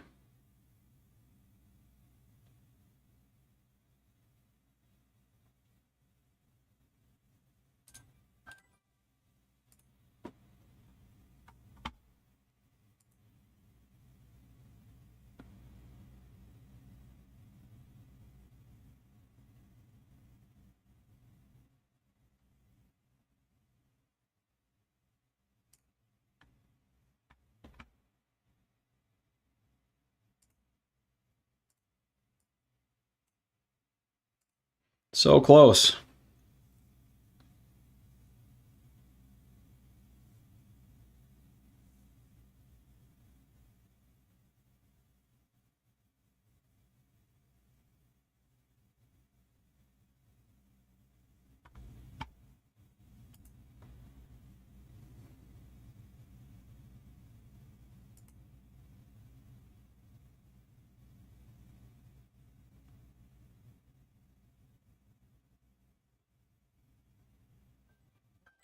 That delta still has a negative slope. Not a big fan of that.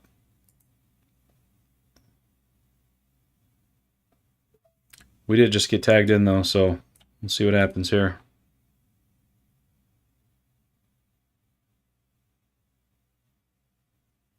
We are ticking down in the green zone.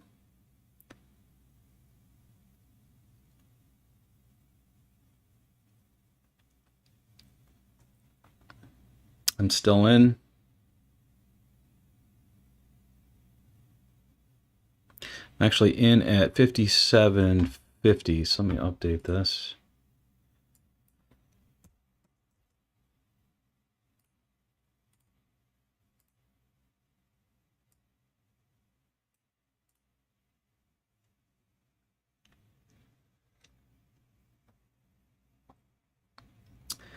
Yeah, I don't like the fact that this delta still has this negative slope. I want to see that start to turn up here.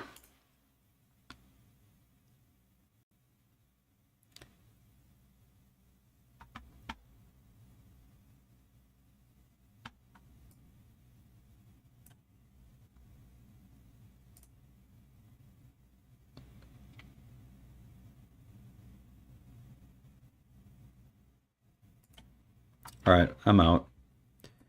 Small loss.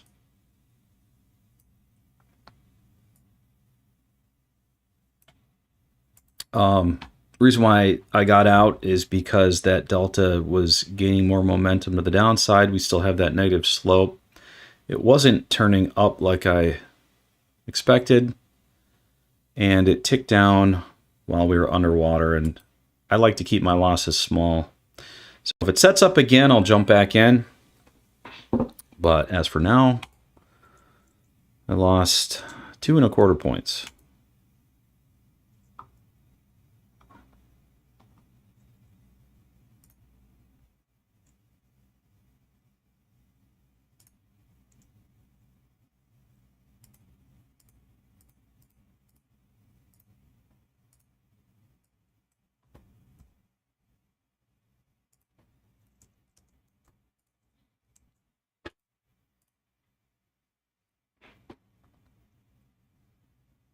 It also closed back under the 8 SMA, which isn't a great sign.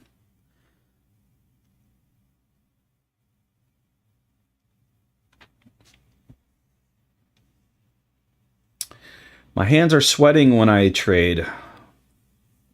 That might mean that your position size is too big. You shouldn't be sweating when you're trading. You should be relaxed, ideally. If you're not relaxed, odds are your position size is probably too big.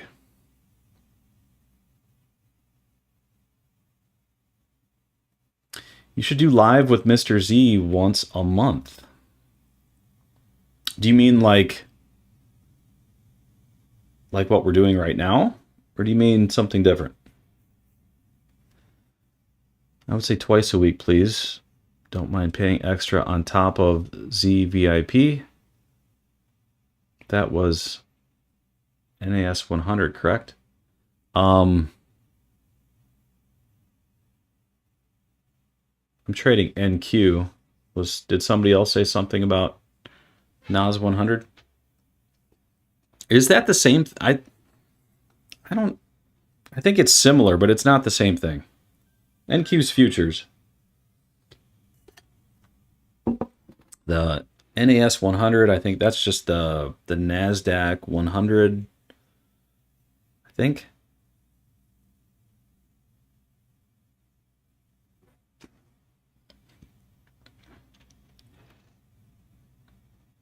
Should be similar, though.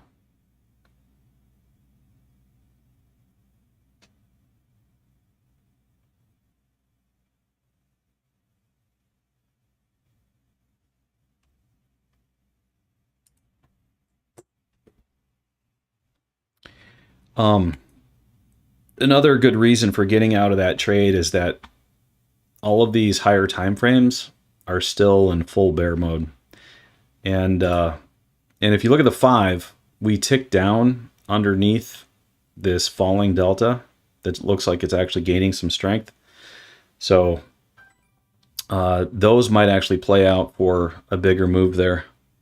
And as you can see, it's actually playing out as we speak. So had I not exited there, I would have got stopped out at a much larger fee, I guess you would say. Okay, so the delta on NQ, that's starting to gain some strength to the downside too. You can see this delta candle is fatter than, see over here it was thin, it was kind of trying to figure out which way it wanted to go, and now it's kind of looks like it's made a decision. And we did end up taking out that low that I didn't want to see earlier if we were going to go long there. And the delta is back under this confirmation line. However, you know, everything is a balancing act when you're looking at this. The fact that the delta actually went above the confirmation line down here, a lot of times the market likes to show its hand of where it wants to go first. And so sometimes you'll see it do that, and then the delta will fall under the confirmation line for a brief period. Usually it's temporary, and then it'll come back above the delta. So that doesn't mean that you know, we should totally write off longs right now. You still want to keep your eye out for it.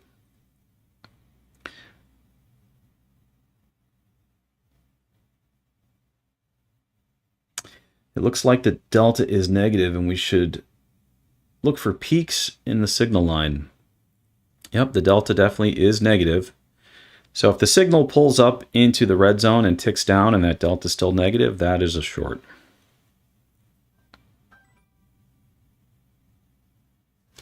And you could have went short on this lower high right here. Right here. You could have shorted that. That's actually where I got out of my long. But, you know, typically this is more of a turbulent area. Like I said, with the delta coming above the confirmation line, a lot of times you're going to see a lot of turbulence here before, you know, as the trend tries to round itself back up. So timing is really important. This is, you could have went short here, but it's kind of a lower probability short setup. So that's why I color these zones, green on the bottom and red on the top to try to, you know, help with my psychology of keep me from going short down here. If it was more up here, I'd be more inclined to take a short there, but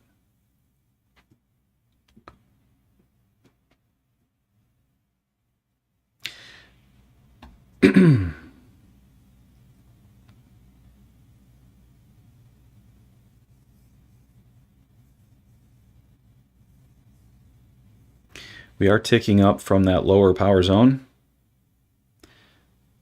Looks like the bulls are trying to step back in.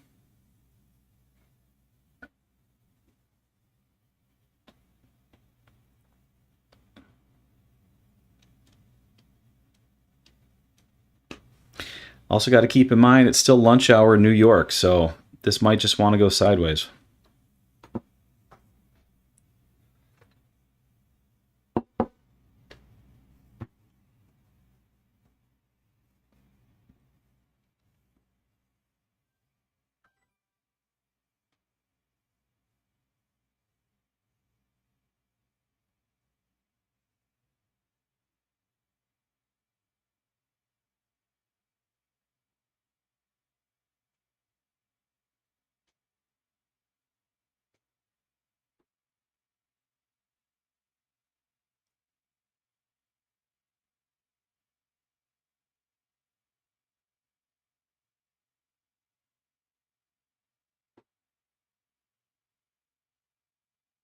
We are back above that 8 SMA now.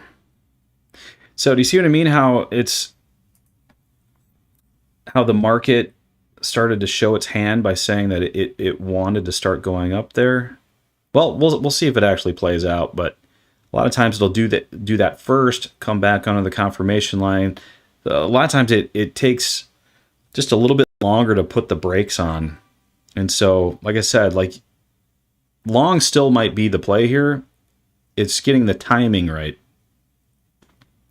And so in order for me to go long here, I need to see this delta start to turn up. And ideally, we would see the signal come back down and tick up in here above the delta when that happens. If that happens, that's my long.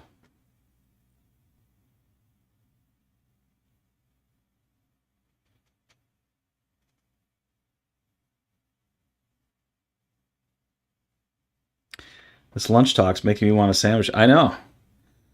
Me too. I'm starting to get hungry.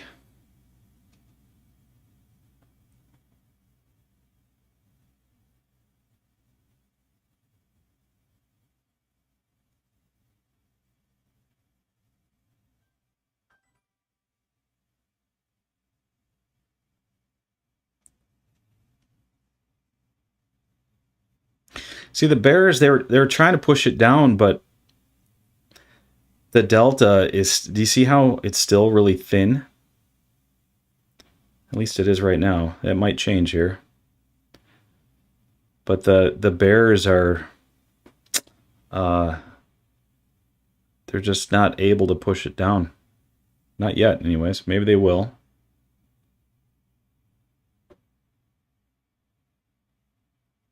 But there's not a whole lot of strength in that delta.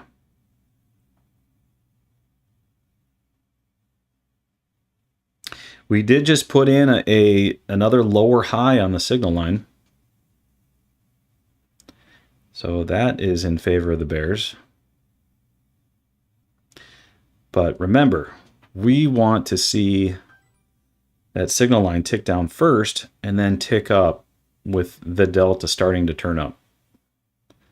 So what we're really doing is we're trying to catch all the bears off guard, get the bears trying to pile in there and then squeeze them back up. That's the move we want.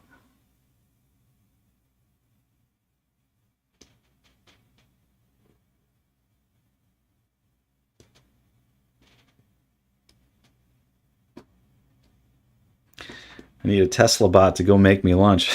I know. How about those Tesla bots, huh? What do you guys think those are going to cost?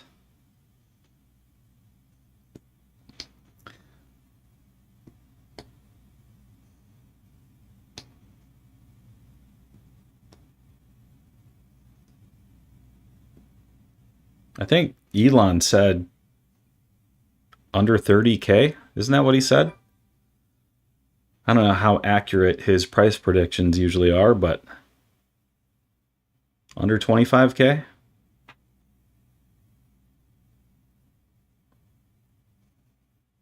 Potentially under 20K. Wow, that would be nice. You know, what would be really nice is if you had one of those bots that you could teach to trade. Sit here at the desk on the mouse and the keyboard, take all the emotions out of it. Kind of like TOMMYBOTS.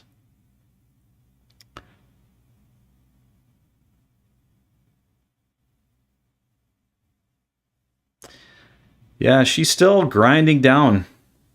It's just a slow grind, though. It's not... The delta's starting to get a little bit more momentum in there. See how it's getting thicker? I just don't like shorting down there in that green zone. So I'm going to sit that out.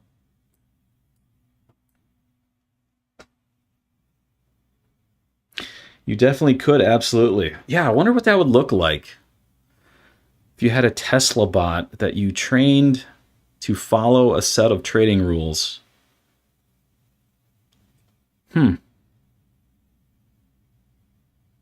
I wonder if people are actually going to do that. I mean, that would be pretty cool. I mean, the nice thing about that versus, you know, like trying to automate with TOMMYBOTS, you can automate a lot of things, but there's certain things that you just can't automate. Like you can't really see the thickness of the delta. You can't see the slope of the delta. Now, maybe if Zeiierman adds more features to it and we have a way to measure that, it'd be easier to do that. But with a Tesla bot, if you just told them, hey, look for the delta tapering, you know, look for this kind of a slope and put it through some sort of a training course, that could be really awesome. I mean, because there's still a level of, you know, humanity that I think is kind of involved in good trading. Like you can't automate everything. At least you can't yet. Maybe someday you can. Maybe with the Tesla bots, it's going to change everything. Who knows?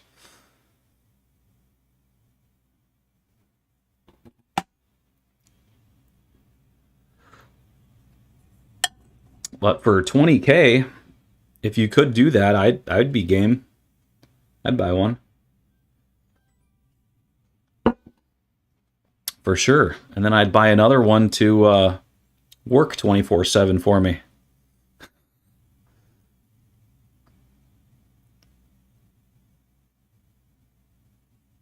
Yeah, the future is, so far it's looking pretty bright. Bright or scary? I can't make up my mind. I don't know.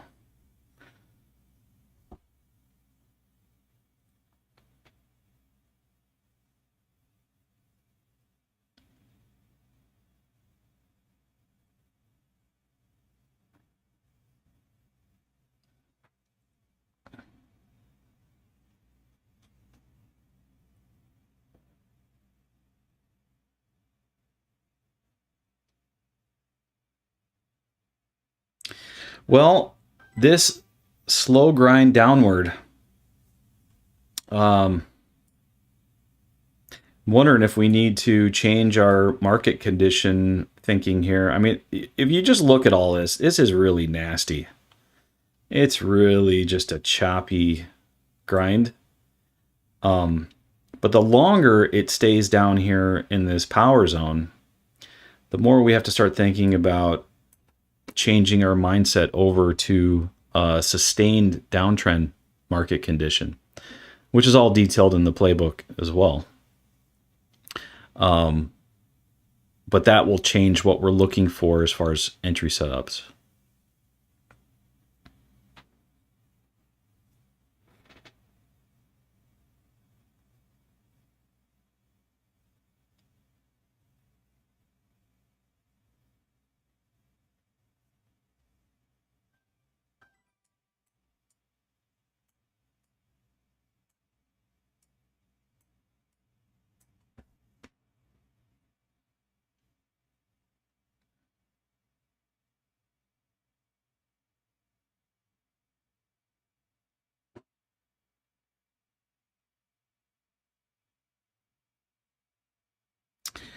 But, you know, even if it is a sustained downtrend and it's more this grindy price action, I really don't like trading in those market conditions. I much prefer the nice swings, kind of like what we were looking at with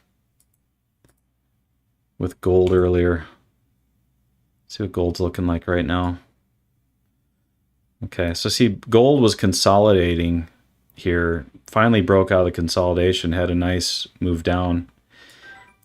Also notice that the first lower high that it put in,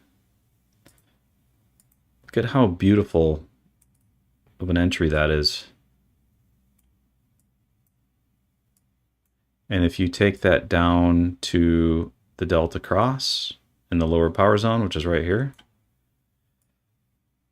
that's your exit right there for 72 ticks. Alternatively, if you had more conviction in the move and you thought it was going to go even more, instead of exiting there, you would wait for a delta squeeze. So the signal would have to come down first and then tick up to exit in that case. All depends on what you're looking to get out of the trade. And all those exit setups are detailed in the playbook as well. All right, let's see what NQ is doing again. Okay, so looks like we're finally getting our turn on the delta.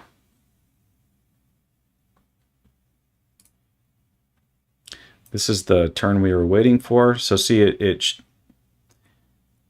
showed its hand by getting above the confirmation line first, fell back inside, and now we're turning back up. So we basically swept all that liquidity to the left there. The delta is about to cross back over that confirmation line. So where I would be interested is to see that signal line pull back into this green zone and tick up while this delta maintains a positive slope.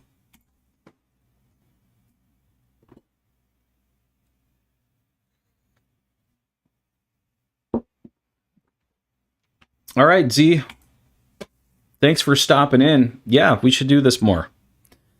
Take it easy. We'll see you in the group.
And you know, drawing these lines on here and these little arrows, it's good to get in the habit of doing that, because then you get to plan your trade in advance. Like, the last thing you want to do is you want to be caught off guard and, like, you know, recognize the setup right when the candle closes and have to kind of, you know, be surprised at the entry and jump in unexpectedly.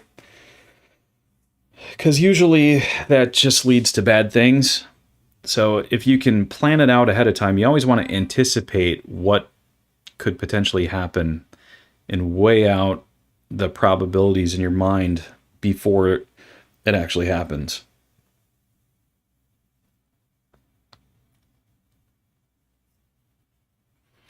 So we can see this delta is still maintaining this positive slope down here. Looks like it's gaining momentum. We're back above the confirmation line. So like gradually this the confirmation line, you know, even though the price is kind of chopping upside, you know, up and down, and it's kind of grinding, this confirmation line overall should start doing something like this and just gradually start to work its way back up. And as that's happening, we're trying to time our entries and get in on the bottoms of those pullbacks as that confirmation line is turning back up. But see, it takes a long time to do that. You know, if you measure from here to here, I mean, that's like 2 hours. So, you know, even though it could be turning bullish, it might take 2 hours to actually do it.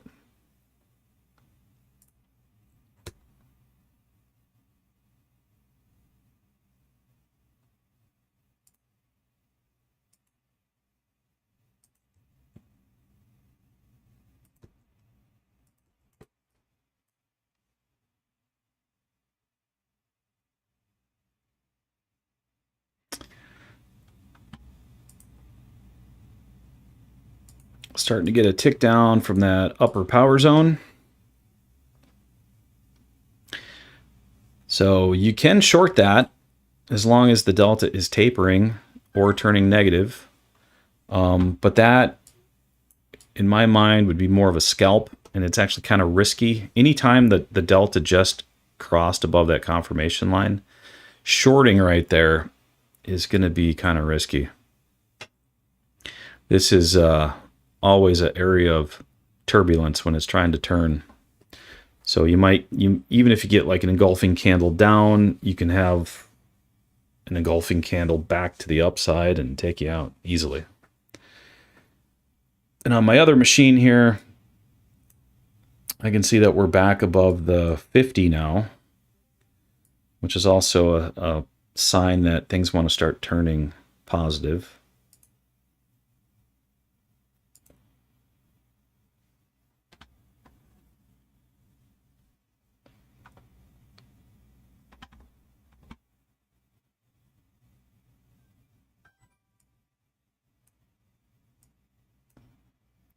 So let's see, can we get this signal line to come down here? Something like that, tick out.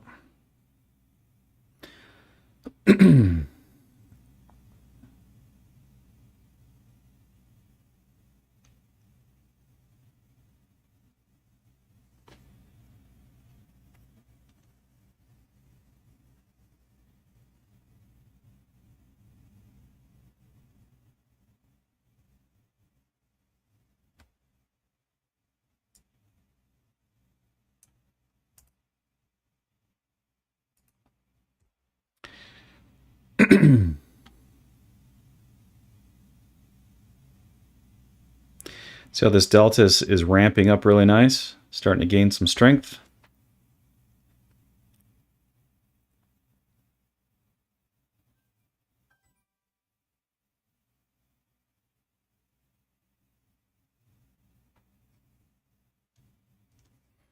Also on the 5-minute, the delta is tapered down to a fine pencil point now. So we also have this higher low that it put in the power zone. 15, we're ticking up from the power zone. However, I think, you know, on the 15, it looks like we're just ranging. Here, let's pull up the 15-minute chart quick.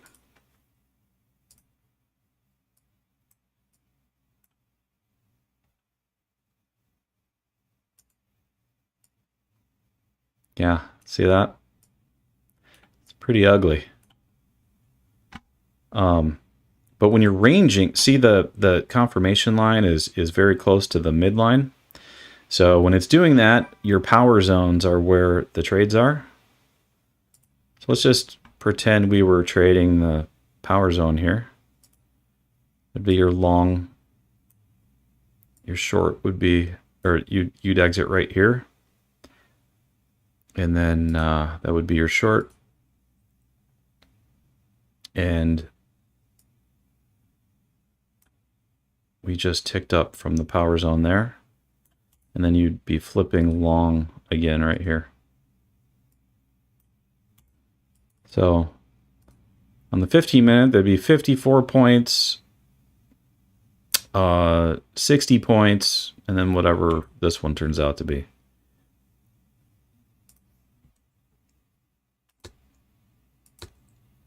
All that is detailed in the playbook, but we're not trading the 15.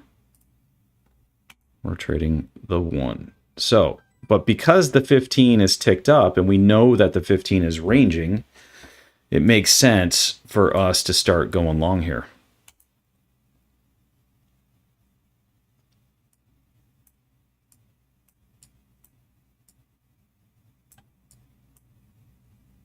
Or to start looking for long entries, I mean.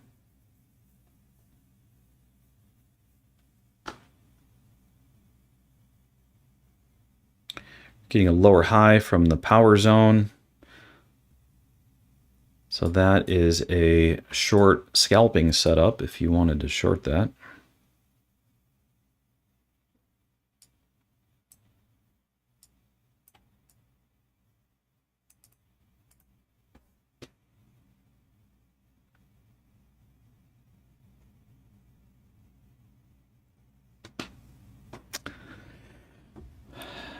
But again, I don't recommend those.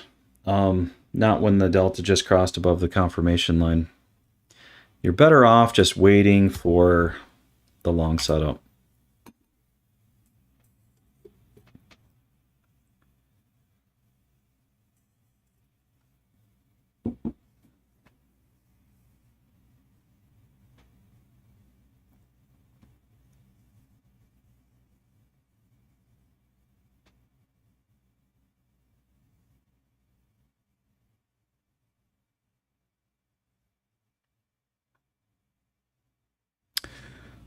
So who's still with me? Anybody here? Are you guys all eating lunch?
It's like JWaz is still here. Awesome.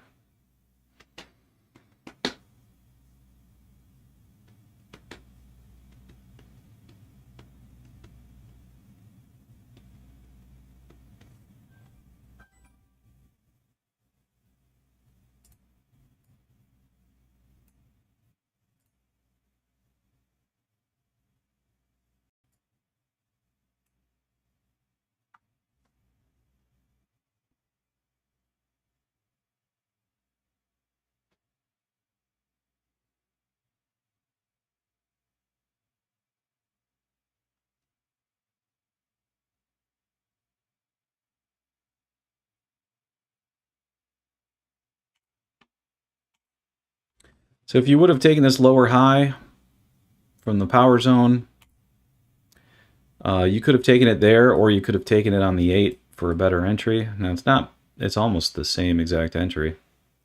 But see how it wicked to the 8 after that?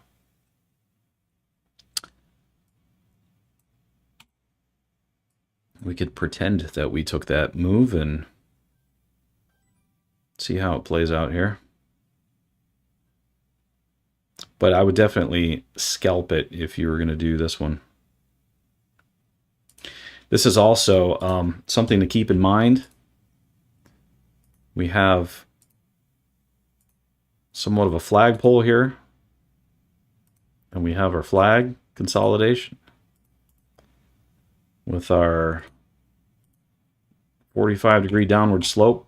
It's basically a bull flag setup. So with the bull flag setup, which is also in the playbook,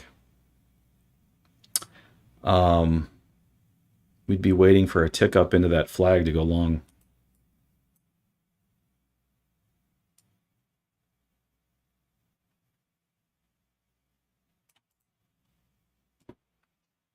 Potentially.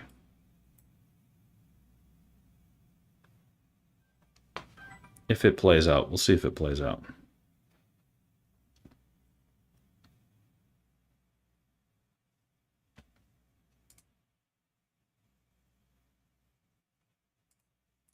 But if you were scalping that, let's see how far that went. So far it went 13.75 points.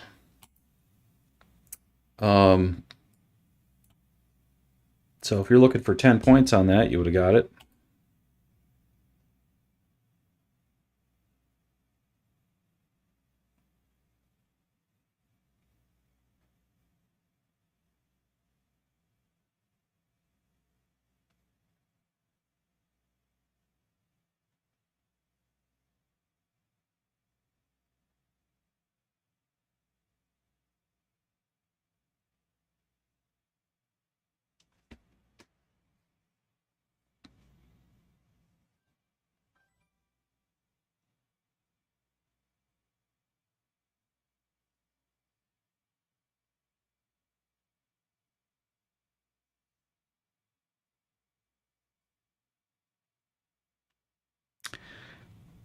That delta's starting to gain some strength to the downside. We'll see what happens here.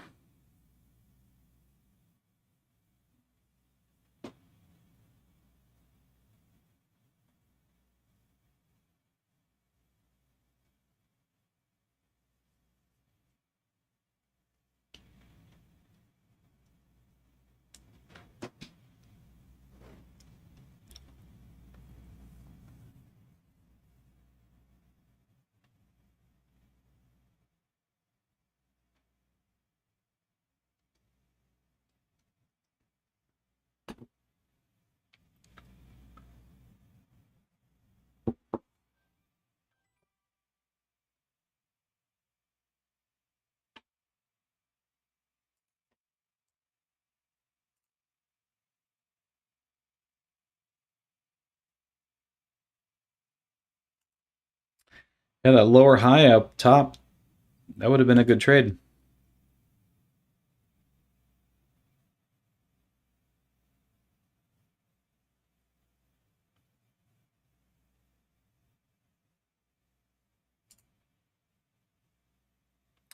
See where you'd be at now. Went 23 points so far.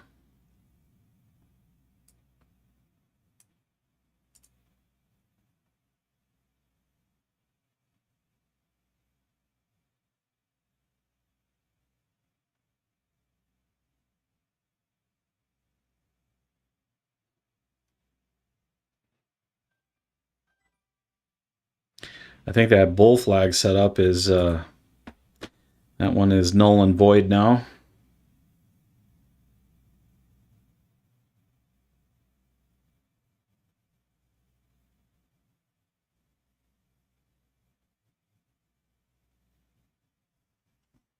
That doesn't mean that longs are not on the table, so there's still a potential long entry here.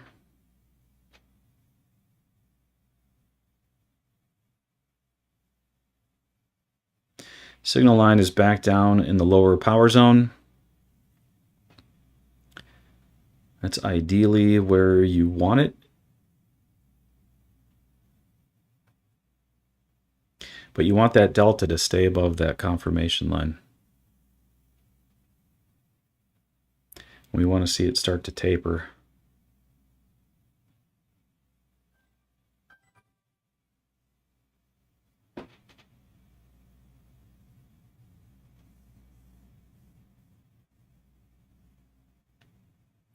Higher time frames are still very bearish.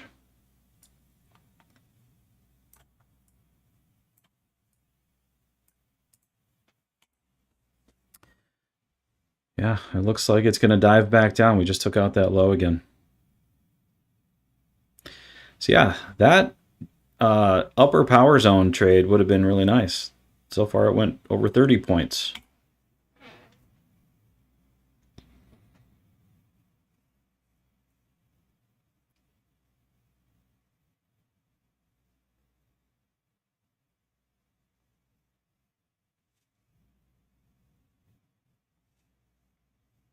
And you know, if I was trading more aggressively today, I would have taken that. I usually do trade pretty aggressively. Today I'm more on the conservative side just because we've had so much chop action lately.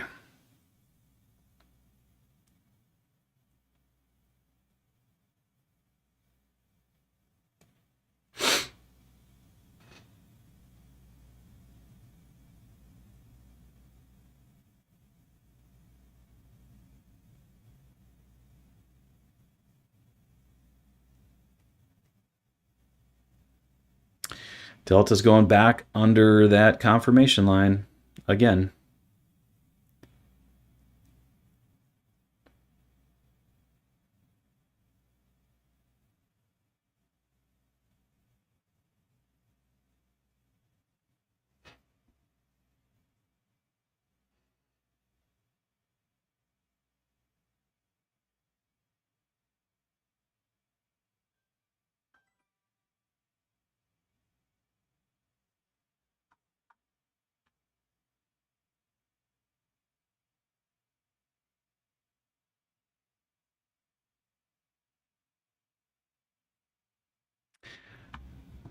On the 15-minute, it looks like we might potentially break out of that range.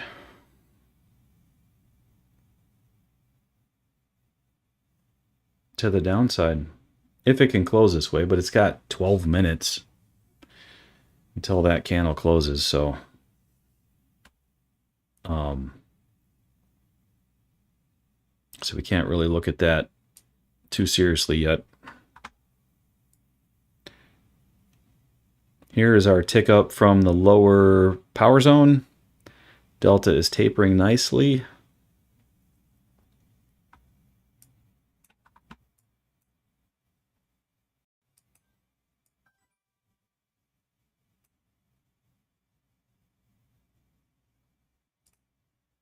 Or should I say was tapering nicely?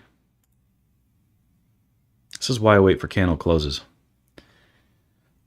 Things can change seconds before the candle closes. Nope. So that's no longer on the table.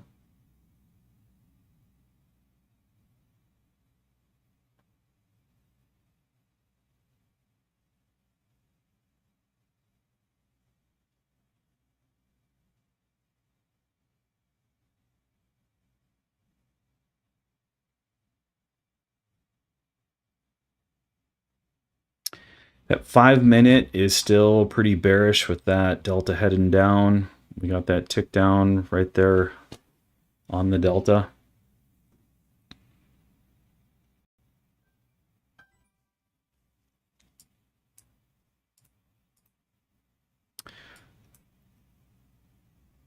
Had we taken that lower high from the upper power zone, we'd still be in this trade because there's no exit signal yet. And so far it's gone 36 points.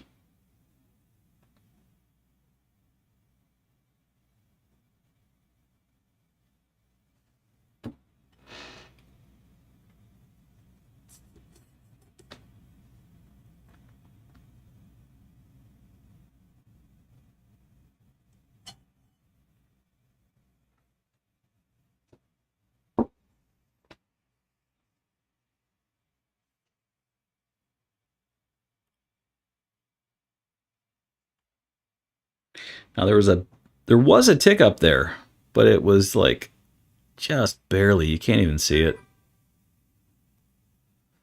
So if I was in that trade, I would probably be counting this next one as the tick up. The other one was like non-existent. And now we're ticking back down. So yeah, I would still be in that one.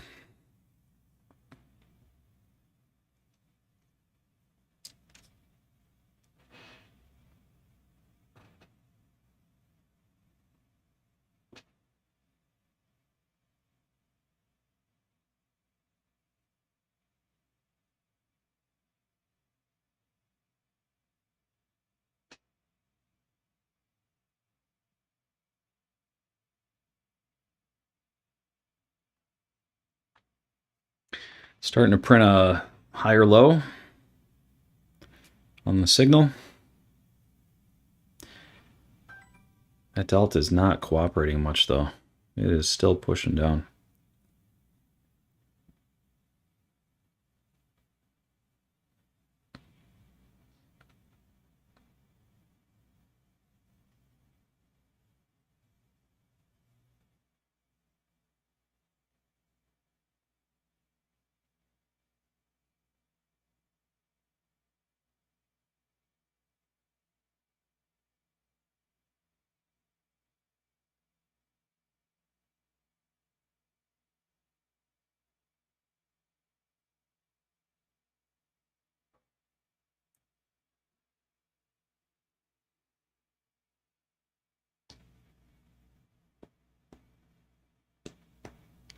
Well, this might be the bigger move that is finally playing out on these higher time frames.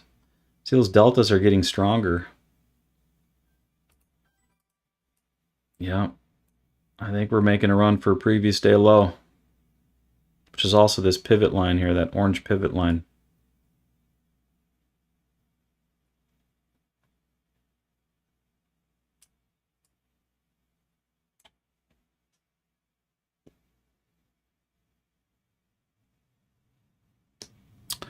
Well, now I wish I would not have passed on that tick down from the, or that lower high in that power zone. That was a good trade. Be at 48 points now.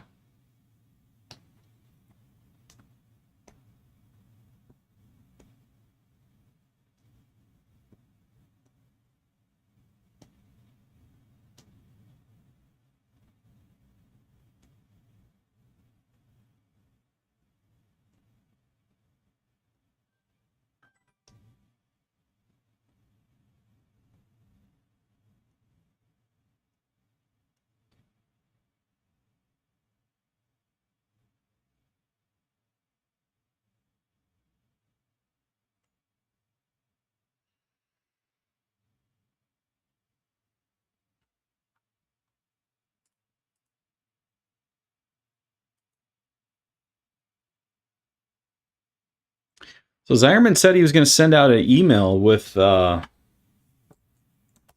the playbook or the live stream. Anybody receive an email? I haven't even checked.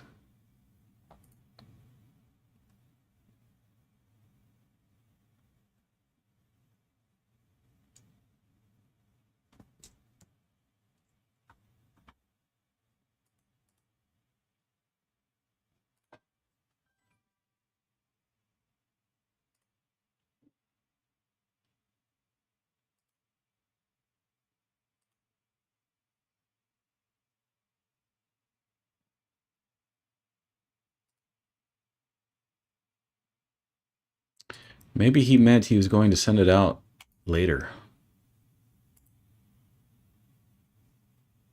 I don't see an email from him.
Again, that 8 SMA would have been a decent entry right here. If you wanted to jump on the train as it's moving. Kind of dangerous to do that, but if you're in a good momentum move, that works.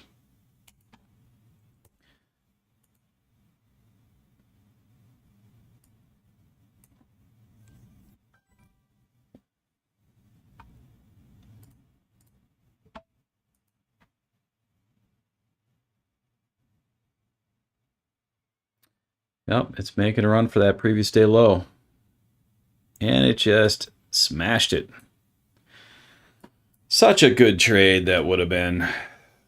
Look at that, went 70 points and counting.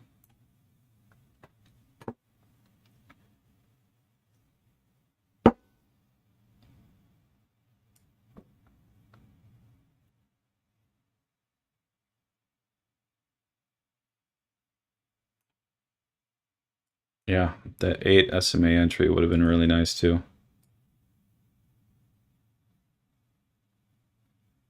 Whew, 83 points.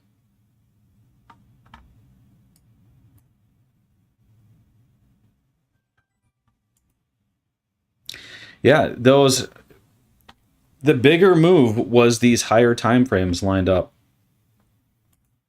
It's just, you notice how the timing, that's the hard part to get right when you're trying to get those larger moves. But if you're trying to get them, you don't want to pass on any short setups. Like if they're all lined up short, you want to take all of the short setups until you can get it. So in this case, that would have been, right here. That would have been right here. I passed on those because I was thinking we were more in like a range and trying to turn back to the upside. I was ignoring the higher time frames. But if that was the move you're going after, this is how to do it. You wanna grab all of those. Don't pass on any. And eventually you're gonna get the one that goes. It doesn't mean that you can't, if you got in, say, this move here, and then you got out somewhere in here because, say your exit strategy was to get out on the Delta Cross, then you would have got out right here. But you can always get back in on the next one.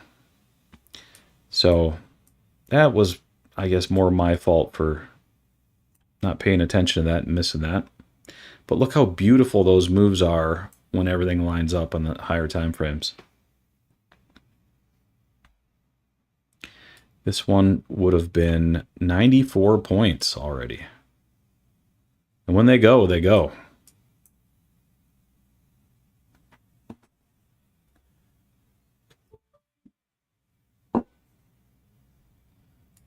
$94 points is 379 ticks. You see the delta's getting fatter now. See the hourly. This is like the first fat delta candle on the hourly. So that could be the beginning of this move on a larger time frame. But the 5 minute still very bearish. Nowhere near turning up. Same with the 15 now.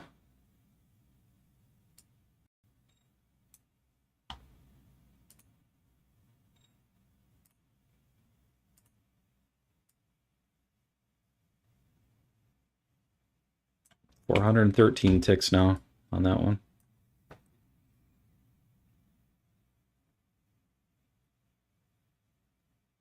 Missed the boat. That's also the frustrating thing about trading is you can sit here forever and sideways chop and it feels like things are never going to move. And then the floodgates open. Look at that. So you got to be ready for it. And it happened over lunch. I say this a lot, when it's chopping in the morning, a lot of times it gets good in the afternoon. It's rare that it chops continuously for the entire day. A lot of times it's just, if it's in the morning, the afternoon's good. If the morning's good, the afternoon usually sucks.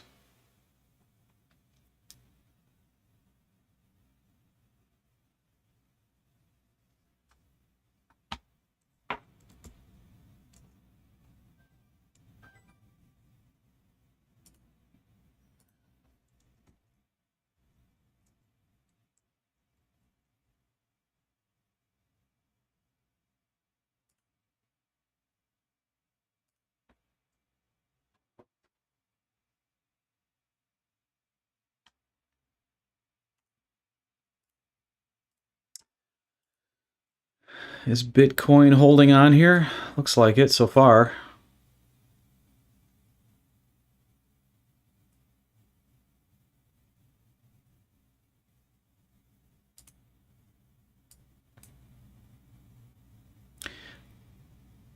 That trade ran 106 points so far. There's still no exit signal.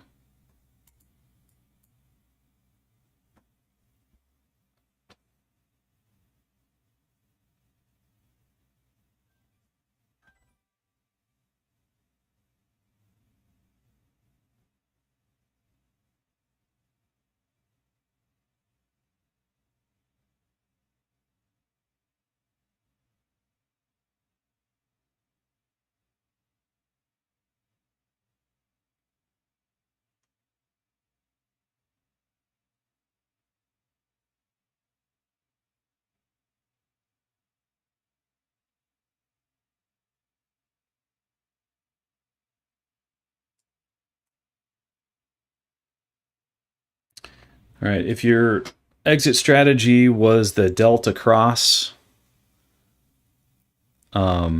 which is detailed in the playbook, you'd get out right here on this cross. So if you did that, so we got 77 points. Did anybody take that? JWAS, did you take that? From that upper power zone?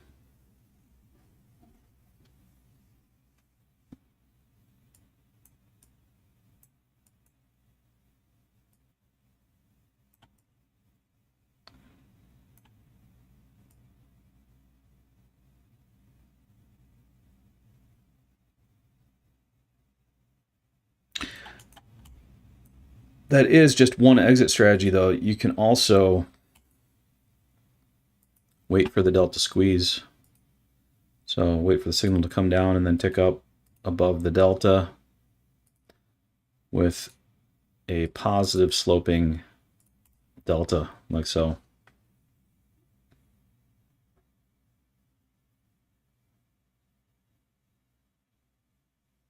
So if you're waiting for that, you'd still be in.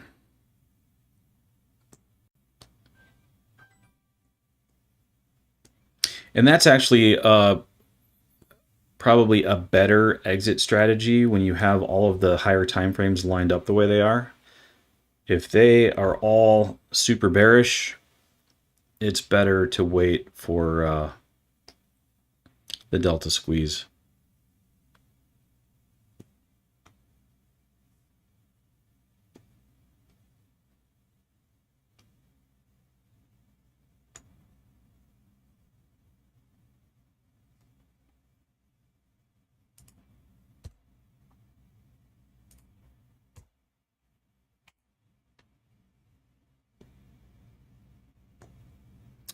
Just sat down from making food. I need some lunch too. I'm starting to get hungry.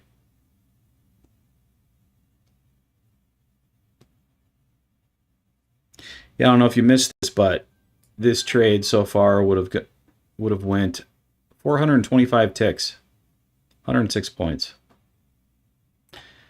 And you'd still be in if you're waiting for a squeeze for your exit strategy.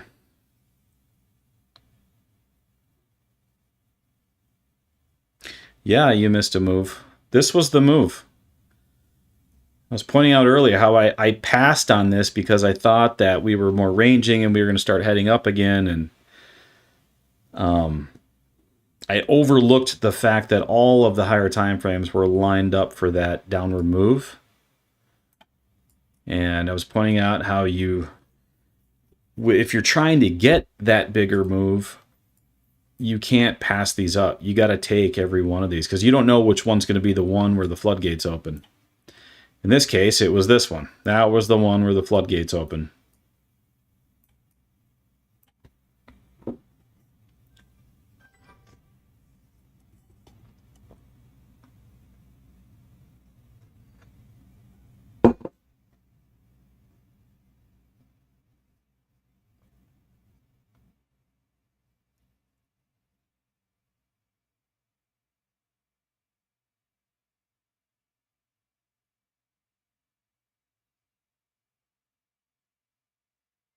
Yeah, and it's still moving pretty nice.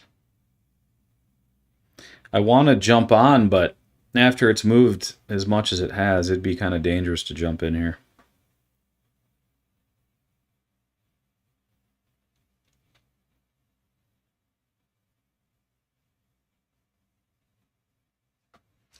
See what we look like on the 5.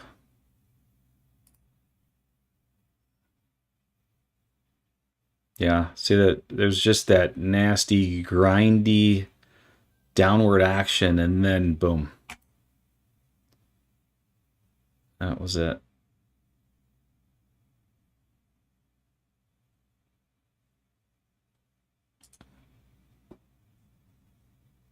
Let's look at the 15.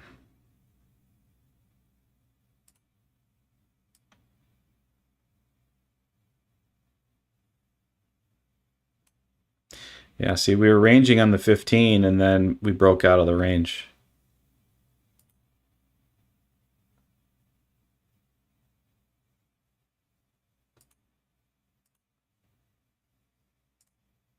And the hourly. Oof. Yeah, see, we got the delta squeeze on the hourly up here.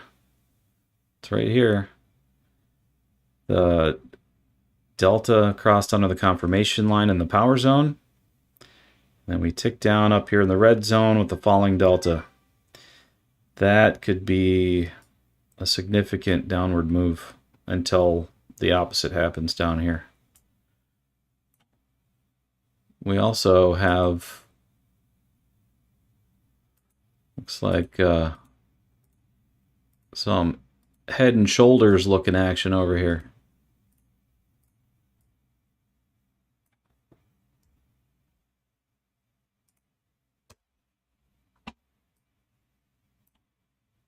So, yeah. Things are looking like they want to head down.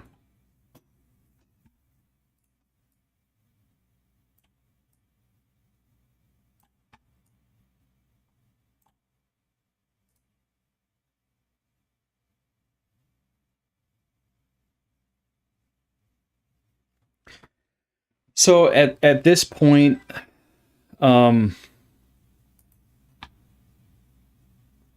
it's been kind of a grind getting down here, but now that it's proven that it wants to kind of stay down here in this power zone, I would say we're more in a sustained downtrend at this point.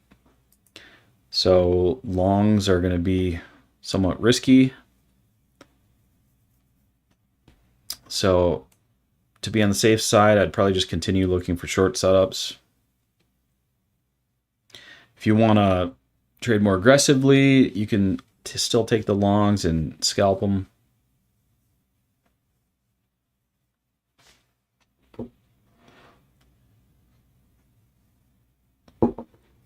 We are getting a little bit of positive slope on this delta. We did tick up. It touched the delta though, so it's still kind of weak.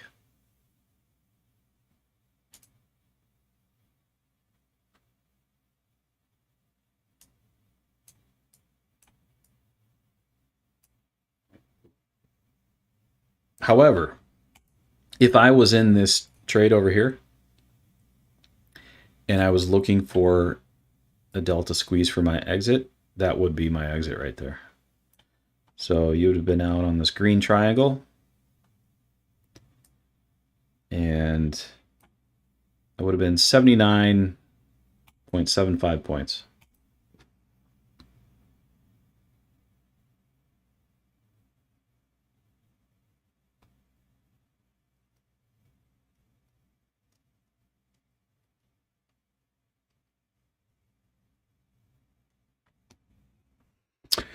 Well, guys, I mean, after that kind of a move, I could see it chopping sideways for a while again.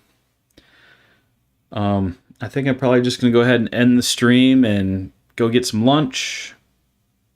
Maybe take a few trades this afternoon. We'll see. Hopefully some of you guys caught that move down. That was a nice move. But yeah, if I'm not back on, I will probably be on same time tomorrow, about 8:40 Central Time, somewhere in there. If you guys are interested. Also, check out, if you haven't, I posted a video where I backtested yesterday from 7 a.m. to 3 p.m. the full New York session, and profit on it was, I think it was 244 points, something like that. So check that one out. That one is probably easier to digest as opposed to these long form lives. So yeah, check it out, and we will see you guys tomorrow. All right, peace out.